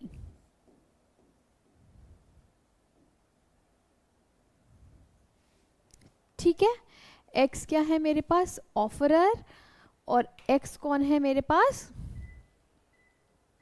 ऑफरी। ठीक है, नेक्स्ट मेरे पास क्या आता है, इसको मैं क्या बोलती हूँ, इसको मैं बोलती हूँ ये मेरे पास प्रॉमिसर है और ये कौन है मेरे पास, प्रॉमिसी। ये अलग अलग नाम आप लोगों को बताए गए हैं। ठीक है, for a valid offer the party making it must expressed his willingness, कि उसको काम करना है या फिर काम नहीं करना है, कि उसको या तो काम करना है, ठीक है, उसको या तो काम करना है या फिर काम प्रॉम्प्ट या चेंज। ठीक है, तो हम क्या बोल रहे हैं यहाँ पर, ध्यान से देखो, हम बोल रहे हैं यहाँ पर या तो उसको काम करना है या तो काम नहीं करना है उसकी, उसको क्या दिखानी पड़ेगी, उसको विलिंगनेस दिखानी पड़ेगी, एक्सप्रेस करना पड़ेगा। एक्सप्रेस हमारे पास वहाँ पे कौन सा आया था, on the basis of formation में, जिसमें हमने एक्सप्रेस कॉन्ट्रैक्ट को डिस्कस किया था। ठीक है, नेक्स्ट मेरे पास क्या आ रहा है नेक्स्ट पॉइंट मेरे पास बोल रहा है कि हमारे पास क्या है, नेक्स्ट बोल रहा है the willingness must be expressed with the view to obtain the assent of the other party, है ना। आपको सामने की क्या लेनी है, पर्सन की एसेंट लेनी है ना। आप ऐसे तो कोई काम किसी को कुछ बोल नहीं रहे ना करने के लिए, हम लेने ताकि सामने वाला पर्सन, हम किसी को कोई ऑफर दे रहे हैं, क्यों दे रहे हैं, बिकॉज सामने वाला पर्सन हम चाहते हैं वो हमें क्या दे दे, वो हमें एक्सेप्टेंस दे दे। देखो यहाँ पे क्या लिखा है, where A tells B that he desired to marry by the end of 22. It does not constitute an offer of marriage by A to B. Therefore, it constitutes a valid offer. Expressing of willingness must be made to obtain the assent of the other. अगर वो question पूछता, वो कहता है कि ना मैं ना साल के एंड में शादी करना चाहता हूँ, ठीक है, बट वो ये ऑफर तो नहीं दे रहा ना सामने वाले पर्सन को कि क्या तुम मुझसे शादी करोगी। अगर वो उसने उसको ऑफर दे दिया, will you marry me, this is known as an offer, it is known as an offer. But जब तक वो ऑफर नहीं दे रहा तब तक वो ऑफर नहीं माना जाएगा, जब तक वो सामने वाले की एसेंट सुनने के लिए उसको ऑफर नहीं दे रहा हो तो। ठीक है, ये मैं पॉइंट्स क्विकली इसलिए बता रही हूँ क्योंकि हम इसको ऑलरेडी कहीं ना कहीं कवर कर चुके हैं। ठीक है, तो पहला मेरे पास देखो, दोबारा से देख लो। अच्छा, पहला बच्चे मेरे पास पॉइंट आ रहा था कि एक पर्सन को प्रॉमिसर और दूसरे को ऑफरर कहा जाता है। ठीक है, दूसरा पॉइंट कह रहा था कि उसको अपनी एक्सप्रेस करनी है विलिंगनेस। ठीक है, नेक्स्ट पॉइंट मेरे पास कह रहा है उसको सामने वाले की क्या लेनी है बच्चे, उसको सामने वाले की लेनी है एसेंट लेनी है। ठीक है, उसको सामने वाले की एसेंट लेनी है। फिर कह रहा है an offer can be a positive और कैन बी अ नेगेटिव। जैसे मैंने बोला था ना, अगर आप कोई एक्ट कर रहे हो तो डूइंग के लिए वो कर रहा है। एब्सिस्टेंस, एब्सिस्टेंस मतलब मैंने बोला तुझे मेरे खिलाफ कोर्ट में गवाही नहीं देनी है, मैंने उसको किसी काम करने के लिए मना किया है, that is known as negative act, that is known as, ठीक है, it is known as a negative act. फिर क्या बोल रहे हैं, फिर बोल रहे हैं जैसे कि ये देखो, when A asks B after his car meets with an accident, example देखिए, when A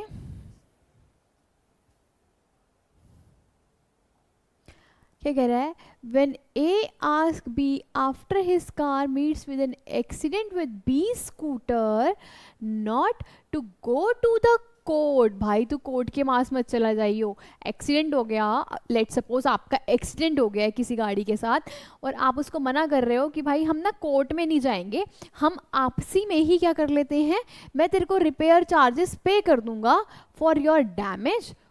तो ये एक्ट हम करने से क्या कर रहे हैं, उसको मना कर रहे हैं। ठीक है, तो जब किसी एक्ट को करने के लिए मना कर दिया जाता है तो वो भी ऑफर कहलाता है। तो इसके हमने 4 पार्ट्स, स्टूडेंट्स फटाफट से बता दीजिए, इसके हमने 4 पार्ट्स कौन से रीड करे हैं, सॉरी है ना, हमने इसके 4 पार्ट्स कौन से रीड करे हैं, what are the essentials of a valid contract. वो कहता है पहले पॉइंट में वो हमें क्या कहता है, पहले पॉइंट में वो हमें कहता है, इधर बताती हूँ चलो, ठीक है, पहले पॉइंट में उसने बोला कि या तो वो क्या होना चाहिए, प्रॉमिसर बोला जाता है और सामने वाले पर्सन को प्रॉमिसी बोला जाता है और इसको ऑफरर बोला जाता है। ठीक है, तो जो ऑफर देता है उसको ऑफरर और प्रॉमिसर बोला जाता है।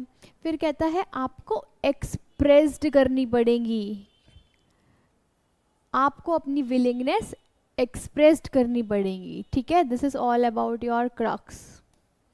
आपको अपनी विलिंगनेस क्या करनी पड़ेगी, विलिंगनेस एक्सप्रेस्ड करनी पड़ेगी। ठीक है, नेक्स्ट हमें क्या बताता है वो, नेक्स्ट हमें बताता है कि आपको जो कॉन्ट्रैक्ट हो रहा है वो with the intention to take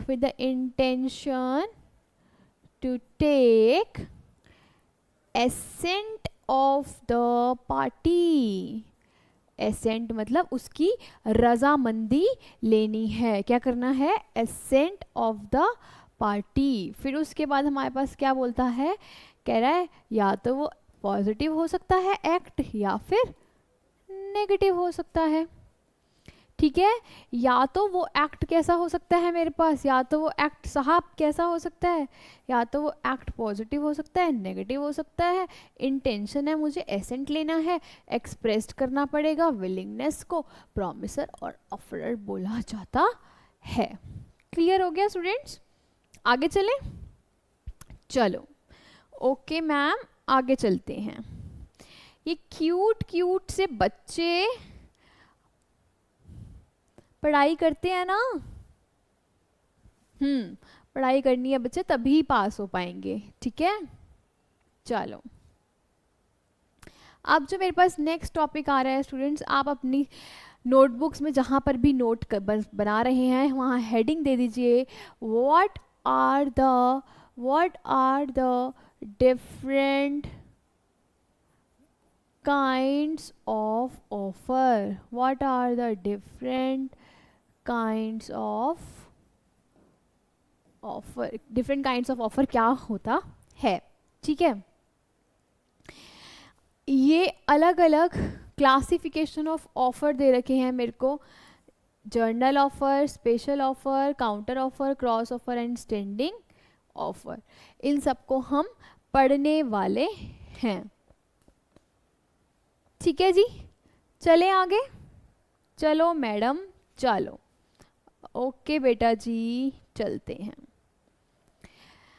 मेरे पास सबसे पहला आ रहा है journal offer. Kinds of offer का सबसे पहला हम बात करेंगे कि व्हाट इज जर्नल ऑफर। ठीक है, कहाँ चला गया, ये राइट। ठीक, अब ध्यान से सुनना स्टूडेंट्स, जर्नल ऑफर, अब मैं क्या कर रही हूँ, ऑफर दे रही हूँ। ठीक है, जब मैं ऑफर दे रही थी अभी तक मैं एक्स और वाई को ऑफर दे रही थी, है ना। अभी तक जो हम क्वेश्चंस पढ़ रहे थे उसमें एक्स ने ऑफर दिया होता था वाई को। ठीक है, जर्नल ऑफर मतलब अगर आप जर्नल पब्लिक को ऑफर दे रहे हो, अगर आप generally not to a single person but general offer सबको दे रहे हो, that is known as general offer. It is an offer made to public at a large. General offer आप किसको दे रहे हो, जर्नल ऑफर आप दे रहे हो पब्लिक एट अ लार्ज को ऑफर दे रहे हो। ठीक है, हैंस एनीवन, जब सबको ऑफर दिया जा रहा है तो कोई भी एक्सेप्ट कर सकता है ना, तो anyone can accept and do the desired act. कोई भी उस एक्ट को कर सकता है और डिजायर्ड एक्ट परफॉर्म कर सकता है। In terms of section number 8, anyone performing the conditions of the offer can be considered to have accepted. ठीक है जी, and it can be accepted by anyone at any time as it is a continuing offer. Because उसको क्या कहा जाता है, continue offer कहा जाता है। चलिए ठीक है जी, तो जर्नल ऑफर दिया जाता है पब्लिक एट अ लार्ज को। अब नेक्स्ट पॉइंट आता है मेरे पास, कि अगर इसका केस लॉ है, केस लॉ में क्या बताया है, Carlill versus carbolic small ball company. हुआ क्या कि एक कंपनी ने एडवर्टीजमेंट कर दी, एक कंपनी ने बता दिया पब्लिक ऐसे लार्ज को कि आप अगर हमारी मेडिसिन यूज़ करते हो इस इन्फ्लुएंजा नाम की बीमारी के लिए, तो वी विल गारंटी यू कि आपको बीमारी नहीं होने वाली है। इन केस वो इन्फ्लुएंजा मेडिसिन यूज़ जो भी उनकी मेडिसिन है वो यूज़ करने के बाद अगर आपको इन्फ्लुएंजा नाम की बीमारी हो जाती है, then you will get a reward from our side, because हम गारंटी दे रहे हैं साहब अगर आप मेरी दवाई खा के देखोगे ना तो आपको ये बीमारी हो ही नहीं सकती, बट अगर आपको बीमारी हो गई ना तो मुझसे पैसे ले लेना वापस और बताओ। ठीक है, दिस इज़ द केस। अब हुआ क्या, one lady, Mrs. Carlyle, used the smoke balls as per the directions of the company. Smoke balls मतलब that is the medicine, ठीक है, ये है medicine, and even then suffered from, उसके बावजूद भी क्या हो गया उसको, उसके बावजूद भी उसको इन्फ्लुएंजा हो गया। Held she could recover the amount as using the smoke balls she had accepted the offer, क्योंकि उसने उसका ऑफर एक्सेप्ट कर लिया था। तभी जनरल ऑफर में बोला जा रहा है आप एनी टाइम उसके ऑफर को क्या कर सकते हो, एक्सेप्ट कर सकते हो। ठीक है, आगे चलें। नेक्स्ट पॉइंट मेरा क्या कह रहा है, कह रहा है नेक्स्ट पॉइंट कह रहा है स्पेशल ऑफर। जैसे कि एक्स ने ऑफर दिया था वाई को, किसको दिया था, सिर्फ और सिर्फ वाई को। अब हो क्या रहा है, अगर मैं कह रही हूँ विल यू मैरी मी, तो मैं किसको बोल रही हूँ, एक स्पेसिफिक पर्सन को डिनोट कर रही हूँ ना, then it is known as special और स्पेसिफिक ऑफर। तो इस ऑफर को क्या कहा जाता है, it is a offer given to specific person. ये ऑफर किसी स्पेसिफिक पर्सन को दिया जाता है, ये ऑफर किसी स्पेसिफिक पर्सन को दिया जाता है, that is why it is known as special और स्पेसिफिक ऑफर। ठीक है, उसके बाद कहते हैं देखो, when the offer is made to a specific or an ascertained person is known as specific offer. A offers to sell his car to B. A किसको दे रहा है, सिर्फ और सिर्फ B को, then it is known as specific offer. बात समझ में आती है, क्लियर? चलिए आगे बढ़ते हैं।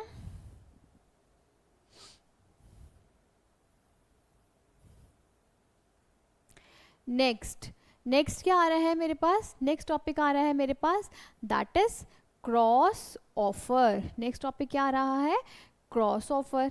अब ये क्रॉस ऑफर क्या कहता है मैडम, हुआ क्या, ध्यान से सुनो।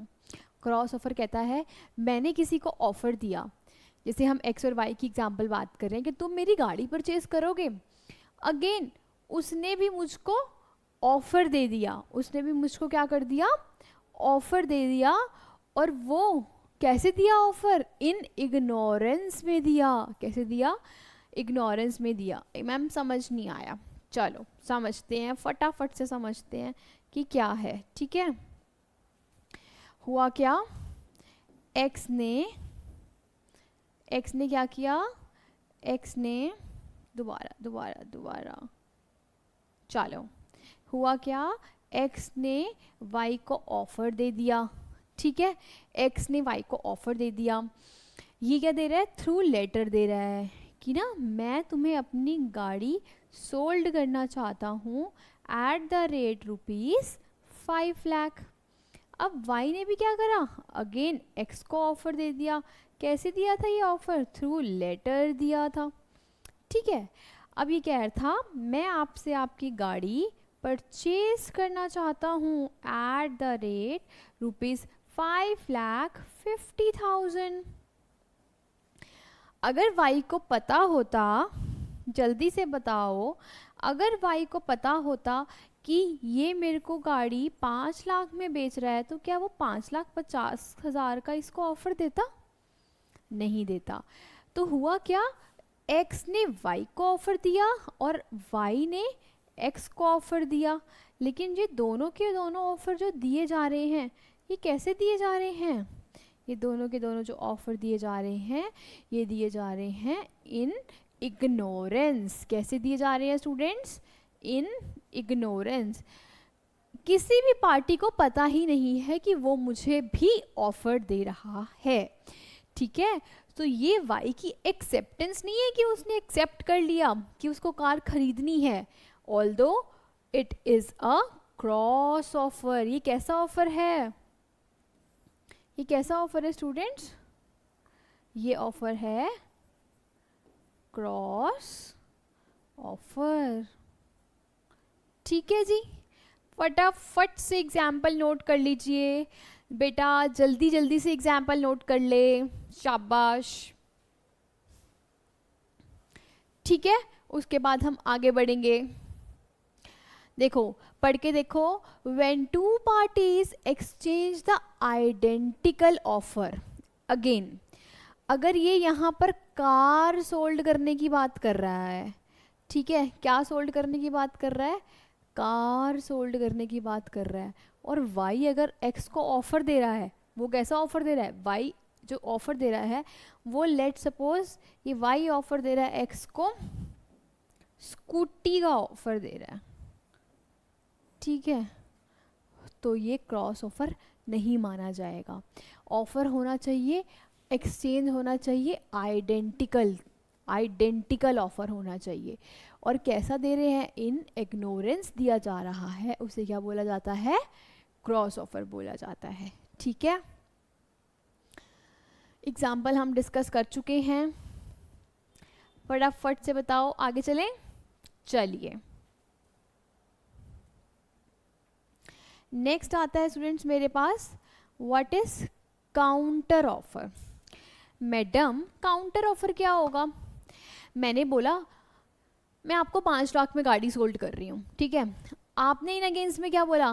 नहीं नहीं, 5 लाख तो बहुत ज़्यादा बोल रहे हो, इट शुड बी 4 लाख। मैं आपके साथ क्या कर रही हूँ? नेगोशिएशन कर रही हूँ।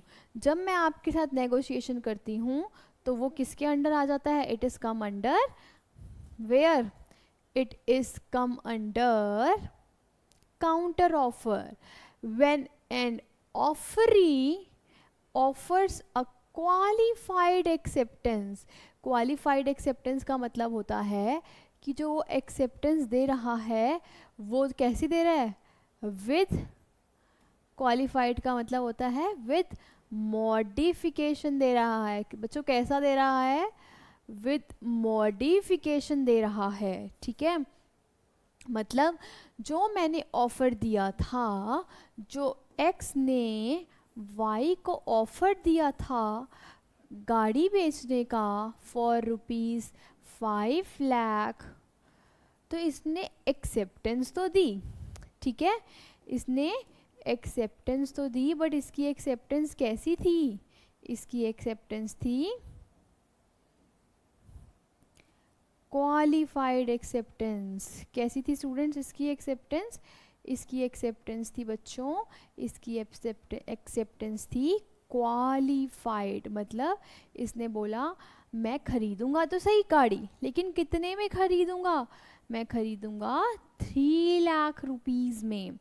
सो इट मीन्स उसने एक्सेप्टेंस दी विथ मॉडिफिकेशन, ठीक है। of the offer subject to modification and variation in terms of original offer. original offer कितने का था? 5 लाख का था ना, तो उसमें मॉडिफिकेशन करके दी, ठीक है जी। जैसे कि देखो यहाँ पर क्या है, A offer to sell his plot. फटाफट से ये नोट कर लो, फिर एक और एग्जाम्पल बताती हूँ क्विकली।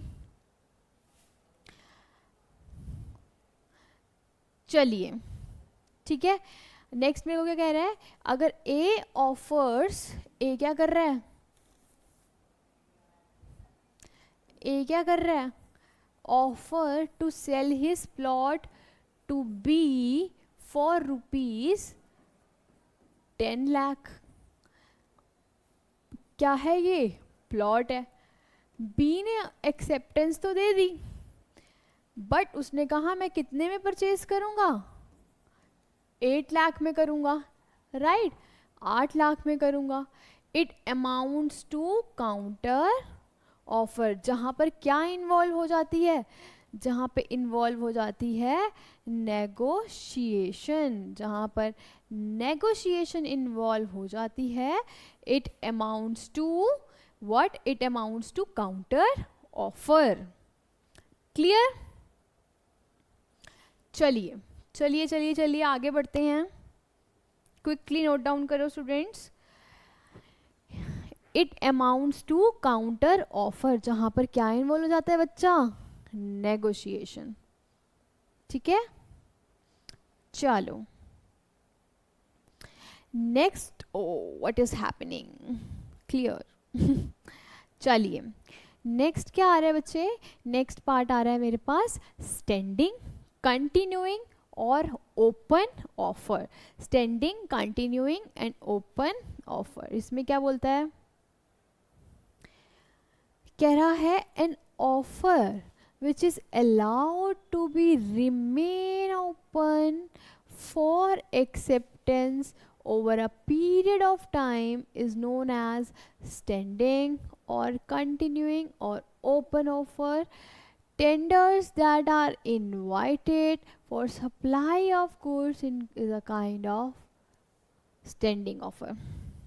हमने कुछ एप्लीकेशंस दे रखी हैं, हम कह रहे हैं जैसे कि मुझे अपना मेरा कंपनी का क्या लॉन्च हुआ, आईपीओ लॉन्च हुआ, तो मैं क्या कर रही हूँ, मैं लोगों को ऑफ़र दे रही हूँ ताकि वो लोग क्या करें, उसको एक्सेप्ट करें और देन सब्सक्राइब कर लें हमारे शेयर्स को, है ना, इन्वेस्टमेंट कर ले मेरी कंपनीज के अंदर। So these are also a part of a standing और कंटिन्यूइंग और ओपन ऑफर। ठीक है, जैसे अगर आप यहाँ पर बहुत सारे गुड्स हैं, आपको गुड्स को क्या करना है, आपको गुड्स को, चलो लेट्स वेट, अगर मुझे क्या करना है बच्चों, ये वाला एग्जांपल छोड़ो, एक और सिंपल बताती हूँ। मैं बोल रही हूँ अगर मुझे गुड्स परचेज करने हैं, ठीक है, तो मैं क्या करूँगी, बहुत सारे वेंडर्स को एप्लीकेशन दे दूँगी, है ना, बहुत सारे वेंडर्स को एप्लीकेशन दे दूँगी। तो वो जिस भी वेंडर्स की मेरे पास कोटेशन आएंगी, तो मैं देखूंगी कि मुझे मेरे लिए कौन सी रेलिवेंट है। तो tenders that are invited for supply of goods is a kind of a standing offer which is remain open for a several period of time. Clear है? क्लियर है स्टूडेंट्स? चलिए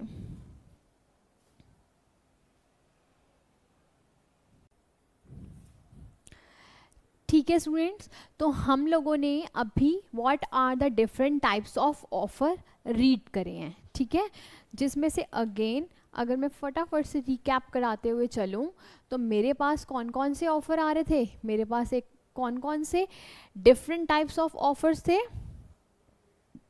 जस्ट अ क्विक रिकैप। ठीक है, मेरे पास कौन कौन से different types के ऑफ़र थे जी, मेरे पास था एक जर्नल ऑफ़र, मेरे पास था एक स्पेशल और स्पेसिफिक ऑफ़र।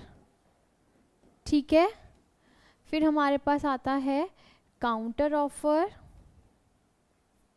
देन हमारे पास कौन सा आता है, काउंटर ऑफ़र, देन हमारे पास क्रॉस ऑफ़र, लास्ट में कौन सा आता है हमारे पास, स्टैंडिंग और ओपन और कंटिन्यूइंग ऑफर। ठीक है, जो कि ओपन रहने वाला है for a specific period of time के लिए ओपन रहने वाला है। ठीक है, तो जनरल ऑफर मतलब जो कि जनरल पब्लिक को दिया जाता है, स्पेशल ऑफर का मतलब जो स्पेशल और स्पेसिफिक पर्सन को दिया जाता है, काउंटर ऑफर का मतलब जिसमें नेगोशिएशन पॉसिबल होता है, क्रॉस ऑफर का मतलब मैंने भी ऑफर दिया उसने भी ऑफर दिया, आइडेंटिकल ऑफर थे लेकिन इन इग्नोरेंस दिए गए। ठीक है, स्टैंडिंग और ओपन ऑफर मतलब which are continue to be open for a specific period of time. तो these all are the 5 types of offer. ठीक है, अब हम अपने नेक्स्ट टॉपिक करने जा रहे हैं, that is what are the essentials of a valid offer, क्या क्या असेंशियलिटी रिक्वायर्ड है एक वैलिड ऑफर के लिए, क्या कहता है देखते हैं, चलिए आइए। बिफोर दैट इसको थोड़ा सा बड़ा कर देते हैं, है ना, for ease of visibility, I think that is fine, ठीक है। चलिए नेक्स्ट आता है what are the essentials of a valid offer. First point क्या कह रहा है, it must be capable of creating legal relationships, क्या होने चाहिए, लीगल रिलेशनशिप्स बनने चाहिए। Offer must be such as in law is capable of being accepted and giving rise to legal relationship, है ना। और कॉन्ट्रैक्ट भी तब बनता है जब मेरे पास एग्रीमेंट के अंदर क्या हो जाता है, लीगल होता है एग्रीमेंट, है ना। सोशल और डोमेस्टिक एग्रीमेंट हमारे किस में नहीं आते हैं, हमारे सोशल और domestic agreement that does not give rise to legal obligation, that is why it is not come under the offer, ठीक है। देखो, A invited B on his birthday party. B has accepted the proposal, but when B reached the venue, the B found that A was not there. He filed the suit against A for recovery of traveling expenses incurred by him to join the birthday party. Held, this is does not create any legal relationship. साहब इसमें कोई legal relationship नहीं है, ये कैसी activity थी student, ये कैसी एक्टिविटी थी, ये एक सोशल एक्टिविटी थी। क्या बोला गया क्वेश्चन ने, क्वेश्चन ने बोला ए ने बी को इनवाइट किया कि भाई भाई मेरी बर्थडे है तो तुम मेरी बर्थडे पार्टी पे ज़रूर आना। बी चला गया ए के घर, लेट सपोज ये बड़ी दूर से ट्रैवल करके आया ए की बर्थडे पार्टी के लिए, और लेट सपोज इसका ₹2000 एक्सपेंस लग गया ट्रैवलिंग का। देखा वहाँ जाकर देखा इसने कि कौन अवेलेबल नहीं था, ए तो भैया है ही नहीं, जिसकी बर्थडे पार्टी है वो तो है ही नहीं। इसको गुस्सा आ गया कि मैं स्पेशल ₹2000 लगा के आया हूँ और वो तो है नहीं। इसने क्या करा, इसने फाइल कर दिया, इसने केस फाइल कर दिया साहब। तो हेल्ड क्या होगा, कैसा एग्रीमेंट है ये, फ्रेंड्स का एग्रीमेंट है ना, it is known as, madam it is known as social agreement. तो आपको कुछ भी रिकवरी का अमाउंट मिलेगा कि नहीं मिलेगा, नहीं दिया जाएगा। सोशल एग्रीमेंट नहीं में रिकवरी अमाउंट नहीं दिया जाएगा, ठीक है। तो इसलिए क्या क्रिएट होना ज़रूरी है, लीगल रिलेशनशिप क्रिएट होना ज़रूरी है, ठीक है जी, क्लियर है। आगे चलें, चलिए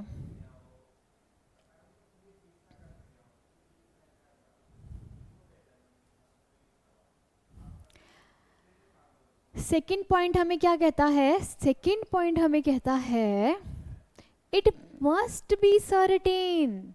क्या कहता है, it must be certain, definite and not वेग। साहब कंफ्यूजन नहीं होनी चाहिए, हमने पढ़ा था ना कि सर्टेनिटी ऑफ मीनिंग होना चाहिए in essentials of a valid contract में। Essentials of a valid contract में नॉट वेग का मतलब कंफ्यूजन नहीं होनी चाहिए। अगर मम्मी ने मुझे ऑयल लेने भेजा तो मम्मी को बताना चाहिए कि ऑयल कौन सा परचेज करना है ना, मस्टर्ड ऑयल या और any other oil, right. Exactly same अगर मुझे किसी की कार परचेज करनी है तो I must be verify whether the car is sold to me is it is of black colour or it is of red colour, ये चीज़ मुझे पता होनी चाहिए। इसलिए यही कह रहा है कि जो भी आप दे रहे हो ऑफर वो वेग नहीं होना चाहिए, ठीक है। कि आप कौन सा ऑयल मंगा रहे हो बेटा हमें पहले ही बता दीजिए। The offer is not capable of being accepted for what want of certainty, ठीक है जी, आगे चलें। चलिए नेक्स्ट पॉइंट क्या कहता है मेरे को, it must be communicated to the offeree. कह रहा है कम्युनिकेट कर दो ऑफरी को, ऐसा नहीं कि ऑफरी को पता ही ना चले। कह रहा है an offer to be complete must be communicated, भैया उसको पता होना चाहिए, कम्युनिकेट करना चाहिए उसको, to whom it is made, otherwise there can be no acceptance। अब मुझे पता ही नहीं है कि सामने वाला पर्सन मुझे गाड़ी बेचने वाला है, तो मुझे कैसे मैं अपनी एक्सेप्टेंस कैसे दूंगी, नहीं दे सकती ना। तो पता होना बहुत बहुत ज़रूरी है। And acceptance and offer in ignorance of the offer is not acceptance because it does not confer any right to the acceptor. मतलब ये कैसा हो गया, ये तो क्रॉस ओवर हो गया ना साहब।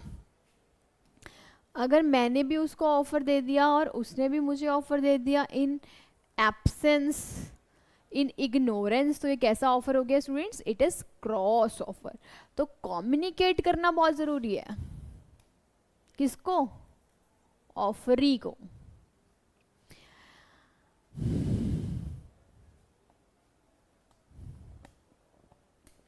ठीक है, अब हुआ क्या, ध्यान से सुनो।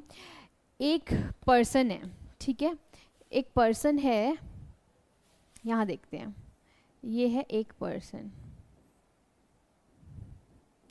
ठीक है। इसका एक क्यूट सा छोटा सा बेबी था, ठीक है।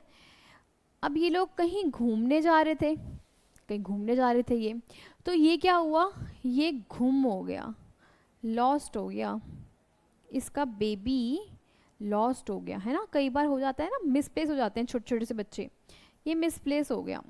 इसने हर जगह बोल दिया कि मैं आपको क्या दूंगा, रिवॉर्ड दूंगा, जो भी बंदा किसको लेकर आएगा, मेरे इस लॉस्ट चाइल्ड को ढूंढ के लेकर आएगा।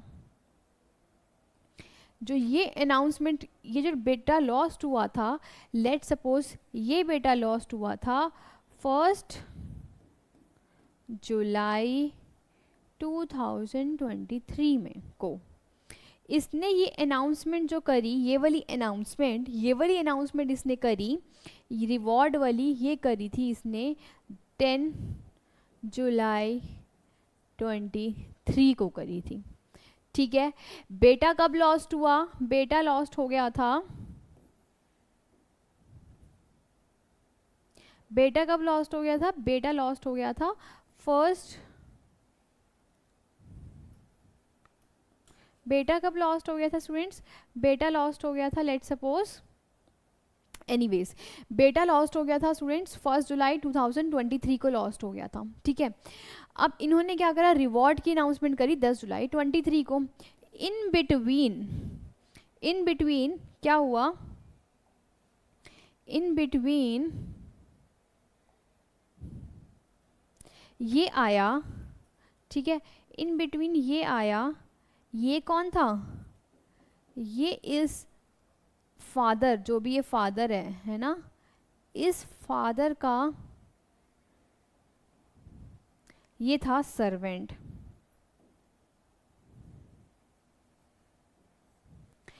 इस फादर जी ने क्या करा, इस फादर जी ने इस सर्वेंट को बोला, जा तू ढूंढ कर आ मेरे बेटे को, कहीं से भी तू ढूंढ कर आ, मुझे मेरा बेटा चाहिए ही चाहिए, ढूंढ कर आ। ये इस फादर जी ने बोला था इसको ऑन, कब बोला था, ये बोला था लेट सपोज इसको 6 जुलाई 2023 को बोला था, बोल सकता है ना। 1 जुलाई को बेटा गुम हो गया, तो 6 जुलाई को इसको जाके बोला जा मेरा बेटा ढूंढ के आ, ठीक है। और रिवॉर्ड वाली बात करी थी 10 जुलाई को। अब हुआ क्या इस केस में, इसी सर्वेंट ने 12 जुलाई को इसको इसका बेटा मिल गया। 12 जुलाई को क्या हो गया, इस सर्वेंट को इस सर्वेंट को 12 जुलाई को ये छोटा सा क्यूट सा इसका बेटा मिल गया, इसका चाइल्ड मिल गया। अब ये क्या करेगा, अब ये क्या करेगा, ये भागता भागता गया अपने मालिक के पास, लो जी लो आपका बेटा मिल गया है। क्या इस केस में इस सर्वेंट को ये रिवॉर्ड का पैसा दिया जाएगा? बताओ, question to all of you, क्या इस सर्वेंट को 12 जुलाई को जो इसने बताया कि आपका बेटा मिल गया है, उसको ये रिवॉर्ड का पैसा दिया जाएगा? आंसर इज यस और answer is no. Answer is no, नहीं दिया जाएगा। क्यों? क्योंकि इसने जब फादर जी ने जब ऑफर दिया था ना, जब फादर जी ने ये रिवॉर्ड का ऑफर दिया था जनरल पब्लिक को 10 को दिया था, जब ये सर्वेंट यहाँ से क्या हो चुका था, जा चुका था, 6 जुलाई को ही ये सर्वेंट यहाँ से चला गया था। इसलिए ही बोला है कि वो कम्युनिकेट होना बहुत ज़्यादा ज़रूरी है। अगर इस पर्सन को कम्युनिकेट नहीं किया गया कि भैया तेरे को भी रिवॉर्ड मिलेगा, तो इसको रिवॉर्ड नहीं मिलेगा। क्यों? क्योंकि जो ये रिवॉर्ड का अनाउंसमेंट करी गई ये बाद में करी गई, जिसके बारे में इसको पता नहीं था, ये तो कहीं और चला गया था। तो इसलिए ये अगर ढूंढ के लाएगा तो इसको पैसा रिवॉर्ड का नहीं मिलेगा।